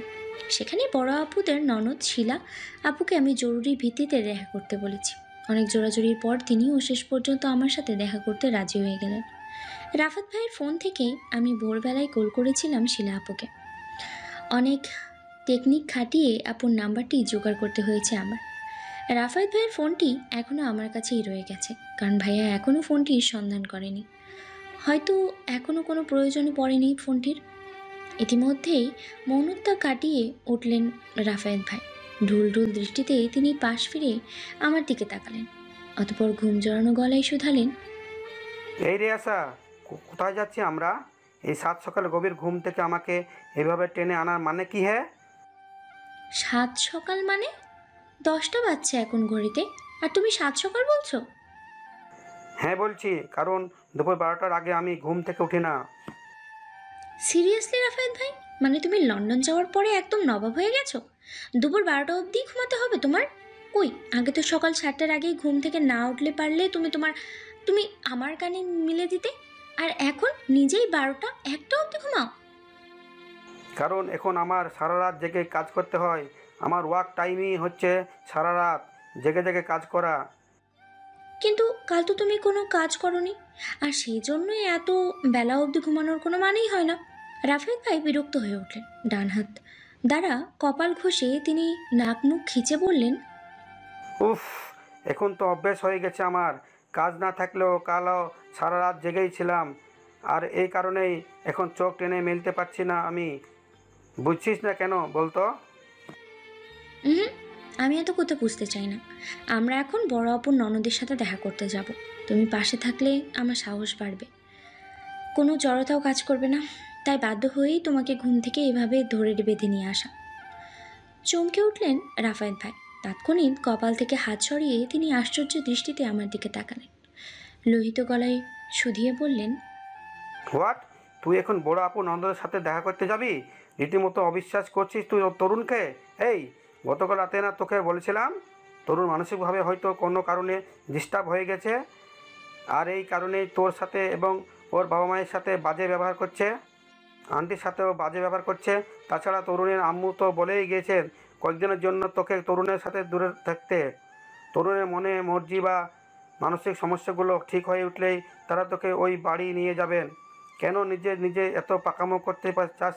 হ্যাঁ, সন্দেহজনক দৃষ্টিতে আমি রাফায়েত ভাইয়ের দিকে তাকালাম। তাৎক্ষণিক ভ্রুযুগল খরতরভাবে কুঁচকে আমি রাফায়েত ভাইয়ের দিকে প্রশ্ন ছুড়ে বললাম, কি বললে তুমি? শাশুড়ি মা বলে গেছেন তরুণের থেকে আমাকে দূরে থাকতে? আমার হাজবেন্ড থেকে আমাকে দূরে থাকতে বলে গেছেন? হ্যাঁ, কারণ তরুণ এখন অসুস্থ, মানসিকভাবে বিরক্ত সে। তাই এখন থেকে ওর কাছ থেকে যথেষ্ট দূরে থাকতে হবে। এই সমস্যা থেকে উত্তরণের জন্য তাকে পর্যাপ্ত সময় দিতে হবে। পৃথিবীর কোন আইনে আছে, হ্যাঁ, কোন আইনে আছে স্বামী অসুস্থ থাকলে স্ত্রী তার পাশে থাকতে পারবে না? স্ত্রীকে তার থেকে দূরে থাকতে হবে, অসুস্থ অবস্থায় তাকে একা ছেড়ে দিতে হবে? এত কিছুর পরেও কি তোমার একটুখানিও সন্দেহ হচ্ছে না রাফায়েত ভাই? জানতে ইচ্ছে করছে না তরুণের আসল সমস্যা কি? তরুণ কি আসলেই মানসিকভাবে বিরক্ত, নাকি অন্য কোনো ভয়ঙ্কর ভয়ঙ্কর সমস্যা আছে? মুহূর্তের মধ্যেই ভরকে উঠলেন রাফায়েত ভাই। ঘুম জড়ানো চক্ষু জোড়া যেন মুহূর্তের মধ্যে ওনার প্রকাণ্ড হয়ে বিস্ময়ে বশীভূত হয়ে উঠল। অস্থির দৃষ্টিতে তিনি আমার দিকে প্রশ্ন ছুড়ে বললেন, সন্দেহ হবে মানে? মানসিকভাবে বিরক্ত হওয়া ছাড়াও আর কি সমস্যা থাকতে পারে তরুণের? কি বলছিস এসব তুই? সন্দিহান দৃষ্টি সরিয়ে নিলাম আমি। সরু রাস্তার দৃষ্টি নিবদ্ধ করে স্তব্ধ শ্বাস ছাড়লাম। ভাবুক ভঙ্গিতেই বললাম, সেটাই আমাদের খুঁজে বের করতে হবে রাফায়েত ভাই। আমার মন বলছে তরুণের মধ্যে বিরাট কোনো সমস্যা আছে, যা তরুণের পরিবার রীতিমতো আমাকে তাদের থেকে লুকিয়ে যাওয়ার চেষ্টা করছে। যদি আমার ধারণা ঠিক হয়ে থাকে তো শিলা আপুর থেকে হয়তো কিছু গুরুত্বপূর্ণ তথ্য আমরা পেতে পারি। তাই তাই মূলত এত হন্য হয়ে শিলা আপুর সাথে দেখা করতে যাওয়া। রাফায়েত ভাই ভাবনায় ডুবে গেলেন। তাৎক্ষণিক তিনি 2 হাত দ্বারা এলোমেলো চুলগুলো পরিপাটি করতে ব্যস্ত হয়ে পড়লেন। পেছনের দিকে হেলে থাকা শার্টের কলারটি তিনি সোজা করে হঠাৎ অস্থির মুখমণ্ডলে আমার দিকে তাকালেন। ঘুম ঘুম ভাব মুহূর্তের মধ্যেই উধাও হয়ে গেছে। চোখে মুখে বিপুল তৎপরতা উপলব্ধি করা যাচ্ছে। হঠাৎই বিরক্তিমাখা গলায় তিনি নাক ছিটকে বললেন, দেখ, তোর এসব সন্দেহের পাল্লায় পড়ে সকালে ঘুমটা মাটি হলো আমার। শুধু তাই নয়, ঠিক এইভাবে ফ্রেশ হতে পারলাম না। কেমন ঘিন ঘিন লাগছে আমার। অন্তত ফেসটা তো একটু ওয়াশ করার সময়টা দিতিস, কিন্তু না, টেনে হিঁচড়ে এভাবে নিয়ে এলি। এখন আমাকে এই নোংরা ফেস নিয়ে রেস্টুরেন্টে শত শত মানুষের সামনে বসে থাকতে হবে। ইউ নো না, it's so shameful for me. মুখ টিপে হাসলাম আমি, মজার ছলে বললাম, তুমি তো এমনিতেও অনেক সুদর্শন রাফায়েত ভাই। ফেস ওয়াশ করলেও কি বা না করলেই কি, বেশি কিছু না। তুমি যদি জাস্ট একটা মেয়ের দিকে সিম্পল লুকে তাকাও না, আমি শিওর সে এমনিতেই তোমার সৌন্দর্যে ফিদা হয়ে যাবে। আহা, কি অদ্ভুত সুন্দর ডাগর নয়নের চাহনি তোমার, প্রেমে পড়ার জন্য যথেষ্ট। কথা সম্পূর্ণ শেষ হতে না হতে রাফায়েত ভাই তৎপর হয়ে উঠলেন।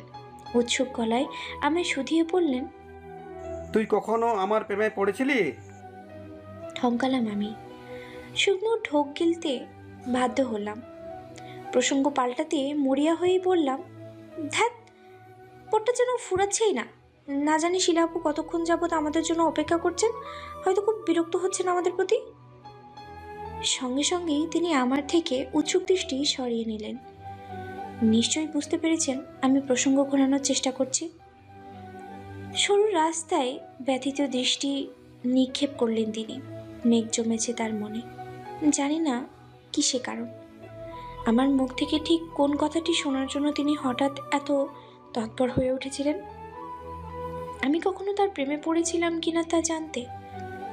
যদি বলি হ্যাঁ, শত সহস্রবার আমি তোমার প্রেমে পড়েছিলাম। তোমার মুগ্ধ করা চাহনির প্রেমে পড়েছিলাম। তোমার মাথার মায়ায় নিগুড়ভাবে জড়িয়েছিলাম। তোমার বিরহে অষ্টপ্রহর কেঁদেছিলাম। তোমার একটুখানি ভালোবাসার অভাবে ভেতরে ভেতরে ডুকরে মরেছিলাম। তোমাকে হারানোর বিচ্ছেদে কাঙাল হয়ে ঘুরেছিলাম। তবে কি তুমি ফিরিয়ে দিতে পারবে আমার সেই হারানো দিনগুলো? তোমাকে ঘিরে আমার বিয়ের আগের সমস্ত অনুভূতিগুলো পারবে ফিরিয়ে দিতে? প্রতীক্ষার সেই বিষাদময় প্রহরগুলো অতীত জীবনে আবারও ফিরিয়ে দিতে পারবে আমায়? না, পারবে না, কখনো পারবে না তুমি। কারণ এখন আমি বিবাহিতা, স্বামী, সংসার, গর্ভে বেড়ে ওঠা বাচ্চাও আছে আমার। তাই এখন পুরনো অতীত ঘেটেও কোনো লাভ নেই। কোনোভাবেই আমি অতীত ঘেটে বর্তমানকে অশুদ্ধ করতে চাই না। লোকটির ভগ্ন দৃষ্টি থেকে দৃষ্টি সরিয়ে নিলাম আমি। খেয়াল করে দেখলাম কিছুক্ষণ পরপর তিনি নাক টানছেন। শুনেছি মানুষের কান্না যখন চোখে জমে থাকে, চোখ ভাসিয়ে তারা কাঁদতে পারে না, তখন নাকি চোখের জলগুলো নাকের জল হয়ে গড়ে পড়ে। অবশ্য শুধু শুনেছি বললে ভুল হবে, নিজের ক্ষেত্রেও অনেকবার তার প্রমাণ পেয়েছি। রাস্তা থেকে দৃষ্টি সরিয়ে রাফায়েত ভাইয়ের নিছক মৌন দৃষ্টিতে আমার দিকে তাকালেন। শোকাহত গলায় বললেন, ভাগ্যিস কখনো প্রেমে পড়িসনি। আমার এই ভাগ্যের সুখ কোথায় আছে? প্রেমে পড়লে হয়তো এতদিন সুস্থভাবে শ্বাস প্রশ্বাস নিতে বেঁচে থাকতে পারতাম না আমি। তোকে ঠকানোর যন্ত্রণায় ধুকে ধুকে শেষ হয়ে যেতাম। একপাক্ষিক যন্ত্রণা হয় এখন সহ্য করতে নিচ্ছিস, দ্বিপাক্ষিক যন্ত্রণায় আমি নিঃস্ব হয়ে যেতাম। উপরওয়ালা যা করে নির্ঘাত ভালোর জন্যই করেন। কোনো রূপ ভাবান্তর হলো না আমার, কেবল দীর্ঘশ্বাস ছেড়ে মাথা নুইয়ে নিলাম। এই মুহূর্তে লোকটির প্রতি দুর্বল হলে চলবে না আমার। নিজেকে শক্ত রেখে তরুণের সাথে জড়িত বর্তমান এবং ভবিষ্যৎ নিয়ে ভাবতে হবে আমার। বর্তমানে আমরা মাস্টার সেফ রেস্টুরেন্টে বসে আছি। দোতলা বিশিষ্ট রেস্টুরেন্টটি দেখতে কিছুটা বুফের মতো, যদিও সম্পূর্ণ বুফে নয়। দোতলার ঠিক ডান পাশের সারিটিতে আমাদের তিনজনের অবস্থান। জানালার পাশেই দুই সোফা বিশিষ্ট টেবিলটিতে বসেছি আমরা। থাইযুক্ত খোলা জানালা দ্বারা সকালের মিষ্টি রোদের পাশাপাশি দুই এক ছিটকে এলোমেলো বাতাসও ভেসে আসছে, আনমনেই গা জুড়িয়ে যাচ্ছে। আমি এবং রাফায়েত ভাই বসে আছি পাশাপাশি দুটো চেয়ারে। আমাদের সামনেই রাগান্বিত ভঙ্গিতে বসে আছেন শিলা আপু। দৃষ্টিতে অপার তিক্ততা ওনার। কেমন যেন চোখ পাকিয়ে তিনি আমাদের দিকে তাকিয়ে আছেন। হয়তো এই মুহূর্তে তিনি আমাদের সহ্য করতে পারছেন না। ভয়ে এই মুহূর্তে গলা শুকিয়ে কাঠে পরিণত হচ্ছে আমার। এর মধ্যে হঠাৎ রাফায়েত ভাই ওনার ডান হাতের কনুই দ্বারা আমার বাঁ হাতের মাংসল পেশিতে হালকা খোঁচা মারলেন। ঠোঁটের কাছে বাঁ হাত ঠেকিয়ে তিনি মিনমিনিয়ে গলায় আমার উদ্দেশ্যে বললেন, যা বলার তাড়াতাড়ি বল। মহিলা যেভাবে আমাদের দিকে তাকিয়েছে মনে হচ্ছে এক্ষুনি আমাদের আস্ত চিবিয়ে খাবে। সাংঘাতিক জাদুরেল টাইপ মহিলা, জেরা করার জন্য আর মানুষ পেলি না। গাড়া খাকিয়ে উঠলে আমি রাফায়েত ভাইয়ের কাছে থেকে খানিক সরে এসে জোরপূর্বক হাসি টেনে শিলা আপুর দিকে তাকালাম। অতঃপর ইতস্ত গলায় শুধালাম, কেমন আছেন আপু? গা ছাড়া ভাব নিলেন তিনি। বুকের মাঝখানে 2 হাত গুজে তিনি গাম্ভীর্যপূর্ণ গলায় পাল্টা প্রশ্ন ছুড়ে বললেন, হঠাৎ আমাকে এখানে ডেকে আনার কারণ কি? সকাল হতে না হতেই জরুরি তলব। কম্পিত দৃষ্টিতে আমি পাশ ফিরে রাফায়েত ভাইয়ের দিকে তাকালাম। ভ্রুযুগল উঁচিয়ে তিনি আমার দিকেই তাকালেন। গলা ঝেড়ে মিনমিনিয়ে গলায় বললেন, বল কেন ডেকেছিস? আবার আমার দিকে তাকিয়ে কি দেখছিস? বলেছিলাম না এই জাদুরের মহিলাকে না ডাকতে, এসব ফালতু জেরা থেকে বিরত থাকতে। এখন নিজের পরিস্থিতি সামলা। আমি এখানে কিছু বলতে তুলতে পারবো না, তোর জন্য একটু সুপারিশও করতে পারবো না। শুকনো ঢোক গিললাম আমি। আসলে প্রসঙ্গ ঠিক কোথা থেকে শুরু করব তাই বুঝতে পারছিলাম না। তবুও কাচমাচু দৃষ্টিতে আপুর দিকে তাকালাম। কম্পিত গলায় বললাম, আসলে আপু, তরুণের বিষয়ে কিছু কথা জানার ছিল। তাৎক্ষণিক চটে বসলেন আপু। মুখমণ্ডলের রাগী ভাব ফুটিয়ে তিনি তিরিক্ষিপূর্ণ গলায় বললেন, আশ্চর্য, তরুণের বিষয়ে আমি কি বলতে পারি? তরুণ অবশ্যই তোমার স্বামী, আমার স্বামী নয় যে আমি তরুণের বিষয় নিয়ে ঘুরবো, তার সম্পর্কে সবকিছু জেনে বসে থাকবো। কোনো দিকে কালক্ষেপণ না করেই আমি স্পষ্ট গলায় বললাম, বিষয়টি আসলে এমন নয় আপু। আসলে আমি অনেস্টলি জানতে চাই তরুণের সাথে আপনার কোনো ব্যক্তিগত সম্পর্ক আছে কিনা। থতমত খেয়ে গেলেন আপু। দৃষ্টি নইয়ে নিতে বাধ্য হলেন। অতঃপর অস্থির গলায় প্রতি উত্তর বললেন, কি যাতা বলছো তুমি? তরুণের সাথে আমার কোনো ব্যক্তিগত সম্পর্ক আছে মানে? মানেটা আপনি বুঝেছেন আপু। আমি ঠিক কোন সম্পর্কে কথা বলছি আপনি হয়তো জানেন। গতকাল থেকেই তরুণের সাথে আমার নানা রকম অশান্তি চলছে। বিয়ে হবার পর থেকেই লক্ষ্য করছি তরুণের কাছাকাছি থাকতে আপনি পছন্দ করেন। বাসায় এলে তরুণের সাথে বেশিরভাগ সময় কাটাতে স্বাচ্ছন্দ্য বোধ করেন। এর নির্দিষ্ট কারণটা কি আমি জানতে পারি আপু? কোনোভাবে তরুণ আপনাকে পছন্দ করে না তো? কিংবা আপনিও তরুণকে পছন্দ করেন এমন কিছু নয় তো? তাৎক্ষণিক উত্তেজিত হয়ে উঠলেন আপু। তড়িৎ বেগে বসা থেকে উঠে তিনি লোহিত দৃষ্টিতে আমার দিকে তাকালেন। অতঃপর দাঁতে দাঁত চেপে আমায় শাসিয়ে বললেন, লিমিট ক্রস করছো তুমি। নিজের গণ্ডির মধ্যে থাকার চেষ্টা করো। বেশি বাড়াবাড়ি করতে এসো না আমার সাথে, এর ফল কিন্তু মোটেও ভালো হবে না। এর আগে ফোঁস করে আপু জায়গা পরিত্যাগ করতে রাফায়েত ভাই বসা থেকে উঠে দাঁড়ান। চোয়াল শক্ত করে তিনি পিছন থেকে আপুকে ডেকে বললেন, আমার মতো মনে হচ্ছে আপনি একটু বেশি বাড়াবাড়ি করছেন। সহজ বিষয়টাকে সহজভাবে না দেখে জটিলভাবে দেখছেন। রিয়াসা এখন তরুণীর অনাগত সন্তানের মা হতে চলেছে। সেই জায়গা থেকে রিয়াসার শতভাগ অধিকার আছে তার স্বামী ব্যক্তিগত বহির্গত দিকগুলো সম্পর্কে খোঁজ খবর রাখার। এর মধ্যে কিন্তু আপনার এবং তরুণের সম্পর্কটা পড়ে। সেক্ষেত্রে কিন্তু আপনি বাধ্য রিয়াসার সাথে সমঝোতা করতে। শিলা আপু তেড়ে এলেন রাফায়েত ভাইয়ের দিকে। তেজি গলায় রাফায়েত ভাইকে শুধালেন, বিয়ে করানোর আগে প্রয়োজন বোধ করেননি তরুণের অতীত সম্পর্কে জানার? অতীতে তার কোনো দোষ গুণ আছে কিনা তা জানার? আদৌ কি তরুণের চরিত্রে কোনো ভেজাল আছে কিনা তা জানার? বিয়ের প্রস্তাব পাওয়া মাত্রই নাচতে নাচতে বিয়ে পড়িয়ে দিলেন, কোনো খোঁজ খবর ছাড়াই, যাচাই বাছাই ছাড়াই। এবার ভুগুন, আপনারা কর্মফল ভোগ করুন। অন্তরাত্মা কেঁপে উঠল আমার। তাৎক্ষণিক বসা থেকে উঠে দাঁড়ালাম আমি। কান্নাজড়িত গলায় আপুকে শুধালাম, কি ভেজাল আছে আপু তরুণের মধ্যে? কি দোষ আছে তার অতীতে? প্লিজ আমাকে সব খুলে বলুন প্লিজ। সরাসরি কিছু বলতে পারবো না আমি, শুধু এতটুকুই বলবো রিয়াসা নামের মাঝে অনেক অজানা সত্য লুকিয়ে আছে, যার অস্তিত্ব তুমি 5 মাস ধরে বহন করে চলেছো। রিয়াসা, তরুণ তোমার মাঝে অন্য কারো ছায়া খুঁজে পায়, ভাবে তুমি হয়তো ছায়াধারী ব্যক্তি যাকে তরুণ নিজের জীবনের চেয়েও বেশি ভালোবাসতো, এমনকি যার ভালোবাসায় তরুণ এখন পাগল হয়ে উঠেছে। দ্রুত পায়ে হেঁটে আপু প্রস্থান নিলেন। চোখের পলকেই যেন তিনি নিশ্চিহ্ন হয়ে গেলেন। আমার আকস্মিক উদ্বিগ্ন এবং হুটকারি চাহনি এখনো আপুর যাওয়ার পথেই সীমাবদ্ধ। ঘোর কাটিয়ে যেন কিছুতেই সম্বিত ফিরে আসছে না আমার। কি বলে গেলেন তিনি এসব? আমার নামের মাঝে কোনো অজানা সত্য লুকিয়ে আছে?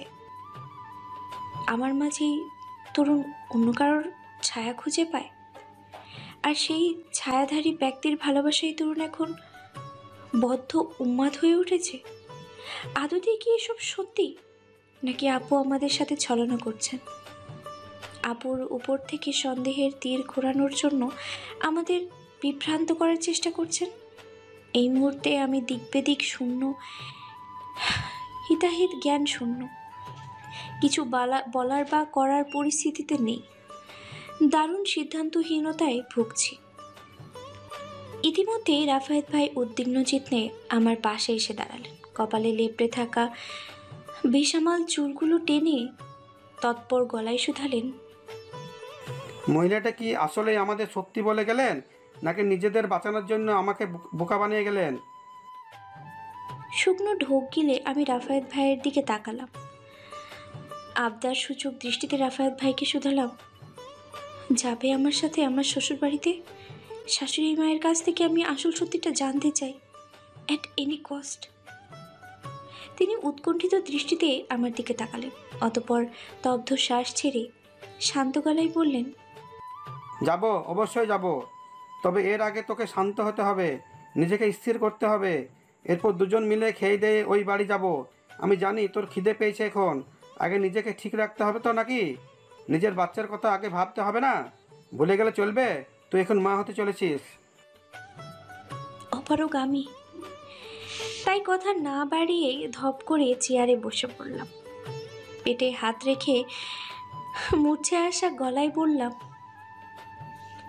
অর্ডার দাও তাড়াতাড়ি। হালকা খাবার হলেও চলবে, বেশি সময় নেই কিন্তু আমাদের হাতে। তরুণের পাশে দাঁড়ানোটাই এই মুহূর্তে আমার অতি গুরুত্বপূর্ণ। আমার কথা অনুযায়ী তিনি তো দ্রুত ওয়েটারকে ডেকে দিলেন। মেনু অনুযায়ী হালকা খাবারের অর্ডার দিয়ে দিলেন। খাবার আসার আগে অবধি তরুণের টেনশনে অনবরত খেতে চলেছি আমি।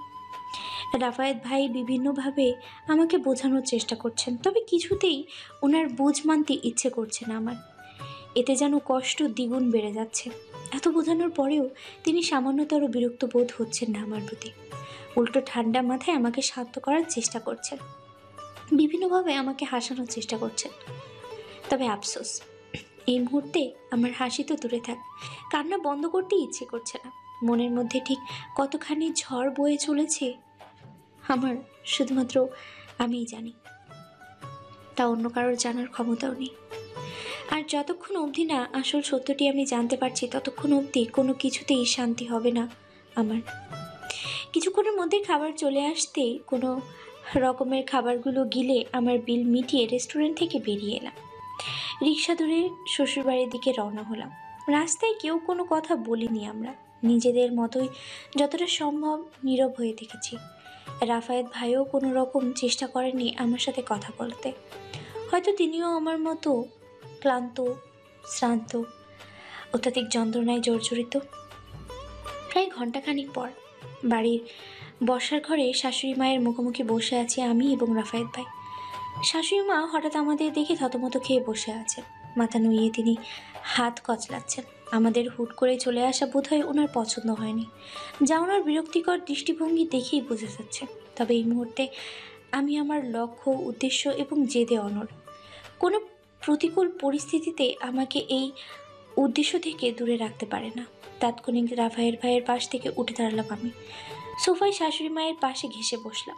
রাগান্বিত দৃষ্টিতে শাশুড়ি মায়ের দিকে অনেকটা ঝুঁকে আমি অবলীলায় প্রশ্ন ছুড়ে বললাম, বলুন মা, তরুণ ঠিক কোন কারণে মানসিক সমস্যায় ভুগছেন? যে সমস্যায় ভুগলে তার স্ত্রী তার পাশে থাকতে পারবে না, তার থেকে দূরে থাকতে হবে, উম্মাদের মতো যা ইচ্ছে তাই ব্যবহার করবে। ভয়াতক দৃষ্টিতে শাশুড়ি মা মাথা উঁচিয়ে আমার দিকে তাকালেন।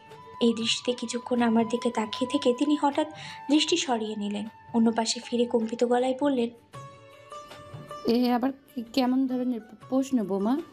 আমি তো তোমাকে জাস্ট কয়েকদিনের জন্য তোমার বাপের বাড়িতে বেড়ানোর সুযোগ দিলাম, এখানে তুমি দোষের কি দেখলে? মিথ্যে বলছেন আপনি। তরুণের কোনো দুর্বলতায় আপনি আপনি প্রাণপণে লুকানোর চেষ্টা করছেন। প্লিজ বলুন কি হয়েছে সেই দুর্বলতা। দয়া করে আমাকে আর অন্ধকারে রাখবেন না মা। তরুণের ওয়াইফ আমি। সেই জায়গা থেকে আমার শতভাগ অধিকার আছে তরুণের অপ্রকাশ্য সমস্যা সম্পর্কে জানার, তার ভালো মন্দ দিকগুলো জানার। অস্থির দৃষ্টিতে শাশুড়ি মা আমার দিকে তাকিয়ে রয়েছেন। অল্প সময় একই দৃষ্টিতে তাকিয়ে থাকার পরে তিনি হঠাৎ আমার হাত দুটো শক্ত করে আঁকড়ে ধরলেন, কান্নাজড়িত গলায় আমায় শুধালেন। কথা দাও আমায়, সত্যিটা জানার পর তরুণকে তুমি ছেড়ে যাবে না। মৃত্যুর আগ অবধি তরুণের পাশেই থাকবে। তরুণ এবং আমাদের কোনো প্রকার ভুল বুঝবে না। দৃষ্টি ঘুরিয়ে আমি রাফায়েত ভাইয়ের দিকে তাকালাম। অশ্রুসিক্ত দৃষ্টিতে তিনি আমার দিকে তাকিয়ে আছেন। তাৎক্ষণিক জোরপূর্বক হেসে তিনি ইশারায় মাথা নাড়িয়ে বোঝালেন শাশুড়ি মাকে কথা দিতে, আজীবন তরুণের পাশেই থাকতে। ডুকরে কেঁদে উঠলাম আমি। শাশুড়ি মায়ের হাত দুখানা শক্ত করে ধরেই বললাম, কথা দিলাম মা, তরুণকে ছাড়া আমি কোথাও যাব না। মৃত্যুর আগ অব্দি আমি তরুণের পাশেই থাকবো। প্লিজ আপনি এই নিয়ে কোনো দুশ্চিন্তা বা ভয় পাবেন না। তরুণের সমস্যাগুলো নির্দ্বিধায় আমায় খুলে বলুন। মৃদু হেসে উঠলেন শাশুড়ি মা। স্বস্তির শ্বাস ছেড়ে তিনি আমার দিকে তাকালেন। ভরসা পেয়ে তিনি অনর্গল বলতে আরম্ভ করলেন। রিয়াসা নাম ছিল মেয়েটির। আজ থেকে প্রায় 2 বছর আগে তরুণের সাথে কোনোভাবে প্রেমের সম্পর্কে জড়িয়েছিল মেয়েটি। সম্পর্কের প্রায় 1.5 বছর পর বিষয়টিতে জানতে পারি আমি। বলতে পারো তরুণ তখন নিজ থেকেই বিষয়টি আমার কাছে শেয়ার করেছিল। এমনিতেও তরুণ যে কোনো ছোটোখাটো বিষয় আমার কাছে শেয়ার করতে পছন্দ করত। কোনো ক্ষুদ্র কথাও আমার কাছে গোপন রাখত না সে। তরুণের কথা মতো মেয়েটির সাথে কথা বলে এবং দেখা করে বুঝতে পারলাম মেয়েটি সত্যি খুব ভালো। নিঃসন্দেহে মেয়েটি ঘরে বউ করে আনা যায়। তাছাড়াও তরুণ রিয়াসা অন্তঃপ্রাণ ছিল, পাগলের মতো ভালোবাসত মেয়েটিকে।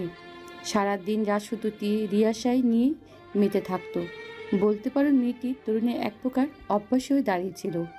নেশার মতো ছুটত রিয়াসার পিছনে। দুনিয়ার কোনো কিছুই প্রতিটা টান কাজ করতো না তার। তরুণীর এই নাজেহাল অবস্থা দেখে তখন আমি এবং তরুণের বাবা সিদ্ধান্ত নিয়েছি মেয়েটির পরিবারের সাথে দেখা করে বিয়ের দিন তারিখ ঠিকঠাক করে নিতে, যত দ্রুত সম্ভব বিয়েতে পড়িয়ে দিতে। এর মধ্যে হঠাৎ একদিন থেমে গেলেন মা। শান্ত চোখ দুটো মুহূর্তের মধ্যে মায়ের অশান্ত হয়ে উঠল। ডুকরে কেঁদে উঠলেন তিনি। কান্নাজড়িত গলায় বললেন, হঠাৎ একদিন অফিস থেকে ফেরার সময় তরুণের কার অ্যাক্সিডেন্ট হয়।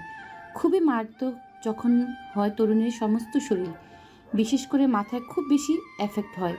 বিগত 1 থেকে 1.5 বছর আগের স্মৃতি তরুণ ভুলতে শুরু করে। রিয়াসার নামটি ছাড়া রিয়াসার সাথে থাকা সমস্ত সম্পর্কের কথা ভুলে যায় তরুণ। দেশে যত উন্নত এবং ব্যয়বহুল চিকিৎসা আছে সব চিকিৎসা প্রয়োগ করেছিলাম আমরা, তবে লাভ কিছুই হয়নি এতে। টানা 3 মাস তরুণ হসপিটালে ভর্তি ছিল। রিয়াসা প্রতিদিন নিয়ম করে তরুণের সাথে দেখা করতে যেত, তবে তরুণের শুধুমাত্র রিয়াসাকে ফ্রেন্ড হিসেবে ট্রিট করত। তাদের মধ্যে থাকা গভীর প্রেম সম্পর্কের কথাও পুরোপুরি ভুলে গিয়েছিল তরুণ। রিয়াসা চোখের সামনে সহ্য করতে পারছিল না। মেয়েটিও ভিতর থেকে পুরোপুরি ভেঙে পড়েছিল। যদিও ডাক্তার বলছিল তরুণকে কয়েকদিন মাস সময় দিতে, হতে পারে সেটা 5 মাস, 6 মাস কিংবা 1 বছর। ওষুধের প্রভাব তার মানসিক শক্তি দিন দিন ফিরে আসতে পারে। হারিয়ে যাওয়া 1-1.5 বছর বয়সের স্মৃতি আবারও ফিরে আসতে পারে, সেই আশাতেই ছিলাম আমরা। তবে রিয়াসার পরিবার রিয়াসাকে সেই সময়টুকু দিতে চায়নি। তারা জোরপূর্বক রিয়াসাকে ধরে বেঁধে ফ্রান্সে শিফট হয়ে যায়। ওই দেশে রিয়াসার বাবা গ্রিন কার্ড ছিল, তাই কম সময়ের মধ্যে ফ্রান্সে যাওয়া তাদের জন্য জটিল কিছুই ছিল না। সেই থেকে প্রায় 1 বছর ধরে চলল তরুণের সাথে রিয়াসার বিচ্ছেদ। অশ্রুজ্জ্বল যেন কিছুতেই বাদ মানছিল না আমার। চিৎকার করে আমি আর্তনাদ প্রকাশ করে আমি বললাম, কেন সময় দেননি আপনাদের তরুণকে 1 বছর? হ্যাঁ, কেন সময় দেননি? কেন এসবের মাঝে আপনারা আমাকে টেনে আনলেন? একটু একটু করে তরুণের স্মৃতিশক্তি ফিরে আসতে শুরু করেছে। এখন আপনারা তরুণকে যাই বোঝাচ্ছেন তরুণ হয়তো তাই বুঝে নিতে বাধ্য হচ্ছে। তবে কিছুদিন পর যখন তার স্মৃতিশক্তি পুরোপুরি ফিরে আসতে শুরু করবে তখন কি হবে আমার? শুধু শুধু রিয়াসা নামটি মিললেই তো চলবে না, চেহারার মিলও তো থাকতে হবে। তখন কি জবাব দেন আপনারা তরুণকে? হ্যাঁ, আমি বা কি জবাব দেব তরুণকে? বুক ফাটা আর্তনাদে বিভৎস হয়ে উঠেছি আমি। আল্লাহ যেন পৃথিবীর কোনো বিবাহিতা নারীকে এমন দুঃসহ পরিস্থিতির দাঁড় না করায়। জীবনে বেঁচে থাকার কুলকিনারা হারিয়ে ফেলেছি আমি। মনে হচ্ছে যেন শত সহস্র ফুটে উঠতে থাকা বিশাল আকাশটি এক ঝটকায় আমার মাথার উপরে ভেঙে পড়েছে, মাটির সাথে পুরোপুরি পিষে দিয়েছে আমায়।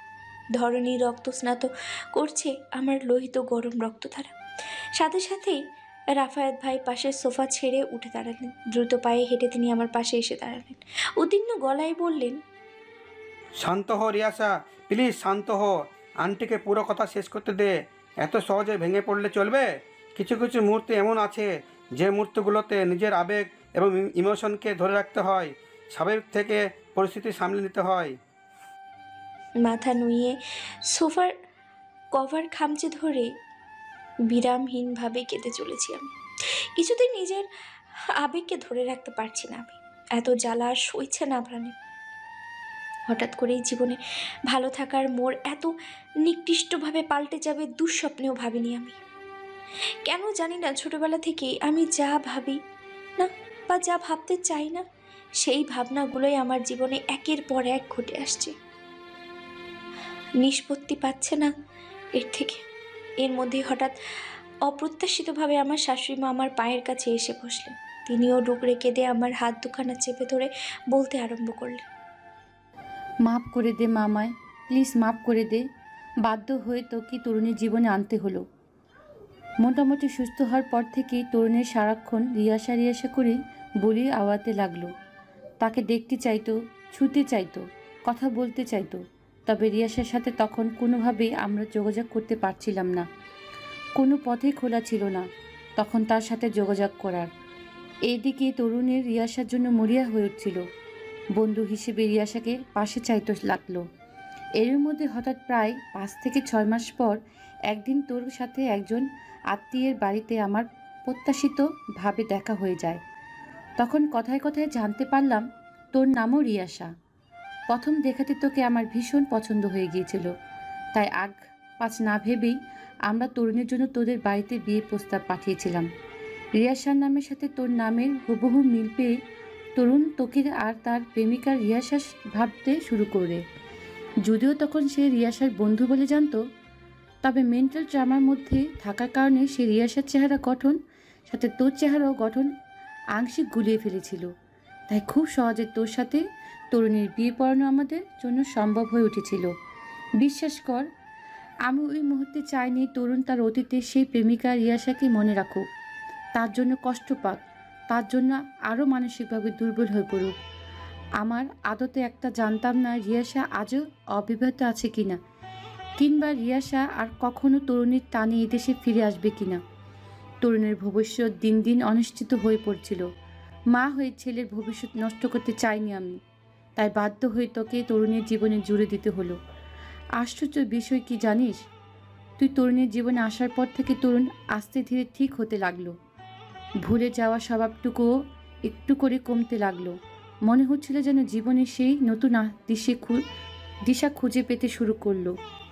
তোকে প্রথম দেখে আমি বুঝতে পেরেছিলাম তুই পারবি আমার ছেলেকে সুস্থ করতে তুলতে, তোর ভালোবাসা দিয়ে তরুণীর অতীতে থাকা সেই রিয়াসাকে ভুলিয়ে দিতে, যে রিয়াসা এখন তরুণীর জীবন থেকে অনেকটা দূরে সরে গেছে। তরুণকে ছাড়া হয়তো সে খুব এখন সুখী আছে, ভালো আছে, বর্তমানে মেনে নিয়েছে। কান্না থামিয়ে অশ্রুভারী দৃষ্টিতে আমি মাথা উঁচিয়ে মায়ের দিকে তাকালাম। দীর্ঘ কয়েকটি শ্বাস ছেড়ে শুধালাম, তরুণ পারবে তার অতীতে সেই ভালোবাসার মানুষটির জায়গায় আমায় মেনে নিতে? পারবে এত সহজে আমাকে গ্রহণ করে নিতে? পারবে সে আমাকে, আপনাকে, বাবাকে ক্ষমা করে দিতে?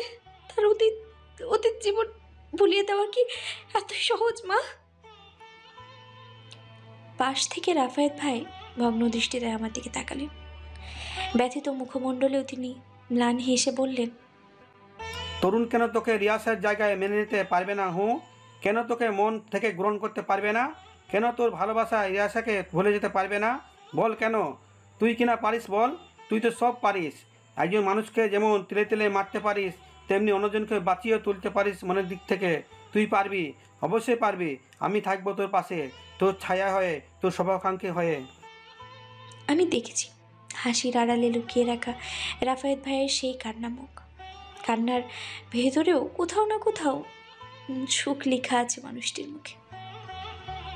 খুব মহান এই লোক, ত্যাগের মহিমায় সিক্ত। আমি জানি রাফায়েত ভাই জীবনে খুব ভালো একজন সহধর্মিণী পাবেন, যিনি রাফায়েত ভাইকে পৃথিবীর সমস্ত সুখ হাতের মুঠোয় এনে দিতে পারবেন। অতীতের সব আক্ষেপও ঘুচিয়ে দিতে পারবেন এক নিমিষেই। শেষ দিনটি দেখার অপেক্ষাতেই থাকবো আমি। পলকের মধ্যে অশ্রুজ্জল মুছে নিলাম আমি। পাশে থাকা সাইড ব্যাগ থেকে রাফায়েত ভাইয়ের সেলফোনটি বের করলাম। তাৎক্ষণিক ফোনটি ওনার হাতে তুলে দিয়ে আমি শক্ত গলায় বললাম, বাড়ি ফিরে যাও রাফায়েত ভাই, আমি তরুণের সাথে এই বাড়িতেই থাকবো। তরুণকে পুরোপুরি সুস্থ করে তোলা না অবধি আমি কোথাও যাব না। যদি প্রয়োজন পড়ে তখন আমি তোমাকে ডেকে নেব। আমি জানি তুমি আমার ডাকে কখনো অগ্রাহ্য করতে পারবে না। আরেকটি কথা, সম্ভব হলে ওয়ালপেপারটি চেঞ্জ করে নিও। অন্য জিনিসে নজর দিতে নেই, নিষিদ্ধ জিনিসের প্রতি একরক্তি মায়াও প্রকাশ করতে নেই। এতে দেহ মন অশুদ্ধ হয়ে ওঠে, অন্তর তার পবিত্রতা হারিয়ে ফেলে। নির্বিকার নির্লিপ্ত চাহনিতে তাকিয়ে থাকা রাফায়েত ভাইয়ের থেকে তাৎক্ষণিক দৃষ্টি ফিরিয়ে নিলাম আমি।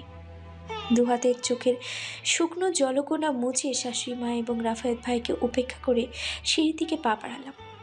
দ্রুত গতিতে সিঁড়ি টপকে আমাদের বেডরুমের সশব্দে করাঘাত করলাম। ভেতর থেকে দরজার খিল আটকানো। হয়তো তরুণ এই কাজটি করেছেন।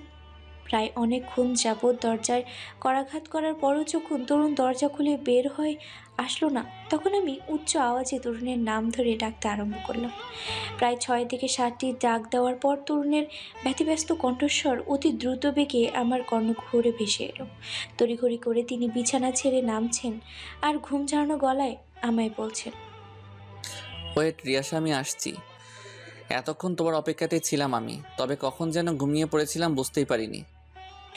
স্বস্তির শ্বাস ছাড়লাম আমি।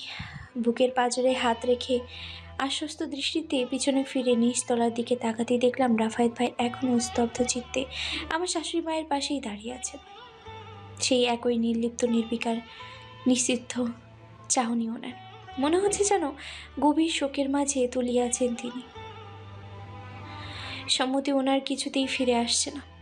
পাশ থেকে আমার শাশুড়ি মা কান্নাজড়িত মুখমণ্ডলে আমার দিকে তাকিয়ে মিটিমিটি হাসছেন। হয়তো তিনি ভীষণ সন্তুষ্ট আমার কাছে। এর মধ্যেই তরুণ কপাট খুলে প্রবল উচ্ছ্বাসী ভঙ্গিতে আমার মুখোমুখি এসে দাঁড়ালেন।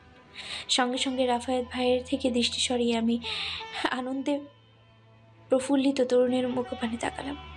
চোখের কোণে লোনা জল ভাসছে লোকটির, ঠোঁটের কোণে ঝুলছে এক যুদ্ধ জয়ের হাসি। বেশিক্ষণ দৃষ্টি বুলিয়ে রাখতে পারলাম না লোকটির দিকে। অতি আবেগে উদ্বেলিত হয়ে তিনি কিঞ্চিত মুহূর্তের মধ্যেই আমাকে জাপটে ধরলেন। বুকের মধ্যিখানে বিস্তর জায়গা জুড়ে আমার সর্বাঙ্গ চেপে ধরে তিনি পরম সুখদায়ক গলায় বললেন, আমি জানতাম তুমি ফিরে আসবে রিয়াসা। আমার পাতাল সমান ভালোবাসার টানে তোমাকে ফিরে আসতেই হবে। তুমি হলে আমার একমাত্র নিয়তি রিয়াসা, যা ওপরওয়ালা জন্মের পর থেকে আমার ললাটে খোদাই করে দিয়েছেন। পৃথিবীর ছোট বড় কোনো ভুল বোঝাবুঝি আমাদের সম্পর্কের মধ্যখানে অদৃশ্য দেয়াল তৈরি করতে পারবে না রিয়াসা, কখনো না। লোকটির অপ্রতুল আশ্বাস, ভরসা, সান্ত্বনা পেয়ে যেন মুহূর্তের মধ্যে আমার মনে বিরাজ করা পাথর সমান কষ্টের বোঝা হালকা হয়ে গেল। সেই কষ্টগুলো গলে চক্ষুজোড়া অস্ত্র রূপ ধারণ করলো। মনে পুষে থাকা অভিমানগুলো না চাইতেও বেরিয়ে আসতে লাগলো। অশ্রুসিক্ত গলায় তারা মনে মনে আওড়াত করলো, কেন কেন উপরালা, কেন কেন লোকটিকে আপনি এত বড় শাস্তি দিলেন? কেন লোকটিকে তার ফেলে আসা অতীত জীবনটাকে এভাবে ভুলিয়ে দিলেন? দিয়েছেন তো দিয়েছেন, এখন আবার সেই অতীত জীবনে একটু একটু করে মনে করিয়ে দিচ্ছেন। কপাল থেকে আমার সুখ কেড়ে নিচ্ছেন। কি অপরাধ করেছিলাম আমি আপনার কাছে? হ্যাঁ, কোন সে অপরাধের শাস্তি আপনি আমাকে দিচ্ছেন? আমি জানি না ভবিষ্যতে ঠিক কি কি অপেক্ষা করছে আমার জন্য। কতখানি ত্যাগ, তিতিক্ষা যন্ত্রণা অপেক্ষা করছে আমার জন্য। আমার বাচ্চার ভবিষ্যৎ ঠিক কী হতে চলেছে আমি তাও জানি না। তবে আপনার কাছে আমি আর কিছুই চাই না মাবুদ। শুধু আপনি আমার সন্তানের ভাগ্য, তার বাবার আদর, ভালোবাসা, অধিকারটুকু বরাদ্দ রাখবেন। শুধু এতটুকুই। কান্নার মাত্রা ক্রমশ বৃদ্ধি পেয়ে আমার মুখ হেঁচকি তোলার পথে। সঙ্গে সঙ্গে তরুণ বুকের পাঁজর থেকে আমায় উঠিয়ে নিলেন। উদ্বিগ্ন দৃষ্টিতে তিনি আমার দিকে তাকালেন।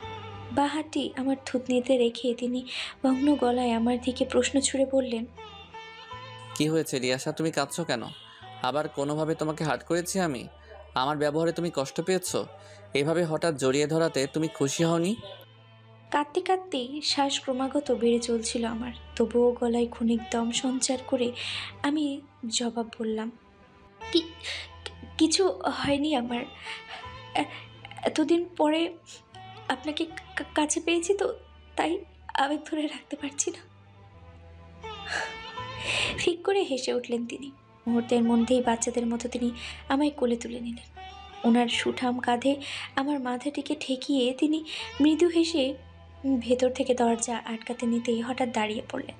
শান্ত ভাবভঙ্গি ছেড়ে তিনি ক্ষণিকের মধ্যেই আচমকা অশান্ত হয়ে উঠলেন। চোয়াল শক্ত করে শুধালেন, ছেলেটি কি করছে আমাদের বাড়িতে? হ্যাঁ, কি করছে? ছেলেটিকে বলে দাও রিয়াশা তুমি আমার সাথেই থাকবে, আমাকে ছেড়ে কোথাও যাবে না। অনর্গল কথাগুলো বলেই তিনি মুখের উপরে দরজাটি বন্ধ করে দিলেন। ঘটনার আকস্মিকতায় চোখ জোড়া খিচে বুঝে নিলাম আমি। রাগে ফোঁসফোঁস করে তিনি আমাকে নিয়ে বিছানার পাশাপাশি বসে পড়লেন। আমাকে সম্পূর্ণ অবাক করে দিয়ে তিনি হাঁটু গুজে আমার পায়ের কাছে এসে বসলেন। দু পায়ের হাঁটুতে মাথা ঠেকিয়ে তিনি শান্ত গলায় শুধালেন, কেমন আছো তুমি? ভালো ছিলে আমাকে ছাড়া? কম্পিত গলায় আমি জবাবে বললাম, না না না। ম্লান হেসে তিনি আত্মবিশ্বাসের সাথেই বললেন, আমি জানতাম তুমি আমাকে ছাড়া ভালো থাকতে পারবে না। প্রসঙ্গ পাল্টে আমি তৎপর গলায় শুধালাম, খেয়েছেন আপনি? তোমাকে ছাড়া কখনো খেয়েছি? চলুন খাবেন, খাওয়ার পরে ওষুধ খেতে হবে। দীর্ঘশ্বাস ছাড়লেন তিনি। হাঁটু থেকে মাথা উঁচিয়ে নিথ দৃষ্টিতে আমার দিকে তাকালেন। কেমন যেন বিদ্রুপান্ত গলায় বললেন, ওষুধ খাওয়ার আর প্রয়োজন কি? আমি তো এখন সুস্থ হয়ে গেছি। ভ্রুযুগল খরতরভাবে কুঁচকে নিলাম আমি। বিস্মিত গলায় শুধালাম, মানে? তাৎক্ষণিক মাথা নুইয়ে নিলেন তিনি। স্মৃত হেসে বললেন, আমি এখন পুরোপুরি সুস্থ রিয়াশা। অতীতের সব স্মৃতি, এমনকি বর্তমানে আমার সাথে যা যা কিছু ঘটছে সব কিছু এখন আমার কাছে দিনের আলোর মতো পরিষ্কার। অতীত মনে রেখে আমি আমার বর্তমান নষ্ট করতে চাই না, আমার অনাগত বাচ্চার ভবিষ্যৎ নষ্ট করতে চাই না। হতবাক আমি, আশ্চর্যে বশীভূত। আমার এমন হটকারী ভাবভঙ্গি দেখে তরুণ মাথা উঁচিয়ে নিমগ্ন দৃষ্টিতে আমার দিকে তাকালেন। হাত দুটো আঁকড়ে ধরে তিনি শান্ত গলায় বললেন, রিয়াশার খোঁজ নিয়েছি আমি। রিয়াশা ভালো আছে, তার হাজব্যান্ডের সাথে সুখে শান্তিতে সংসার করছে। রিয়াশা যদি তার নতুন জীবন নিয়ে সুখী থাকতে পারে, তবে আমি কেন পারবো না বলো? আমিও তোমার সাথে সুখে শান্তিতে সংসার করতে পারবো। তাছাড়া আমি বাবা হতে চলেছি, তুমি হলে আমার বাচ্চার মা। সামনে আরও সুখকর জীবন আমার জন্য অপেক্ষা করছে, সেই জীবনের অপেক্ষাতেই আমি আছি। আনন্দ অশ্রু ঝরে পড়ছে আমার দু চোখ থেকে। আনন্দে হতবিম্ব হয়ে আমি তরুণকে জাপটে ধরে বললাম, আপনি সব সত্যি বলছেন তো তরুণ? মন থেকে বলছেন তো সব?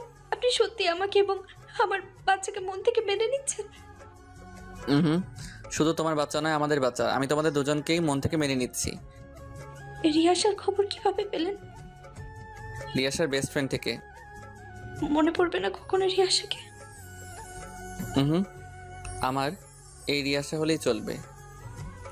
তরুণ ওর শক্ত হাতে জাপটে ধরলেন আমায়। দুজনেই খুশিতে আত্মহারা।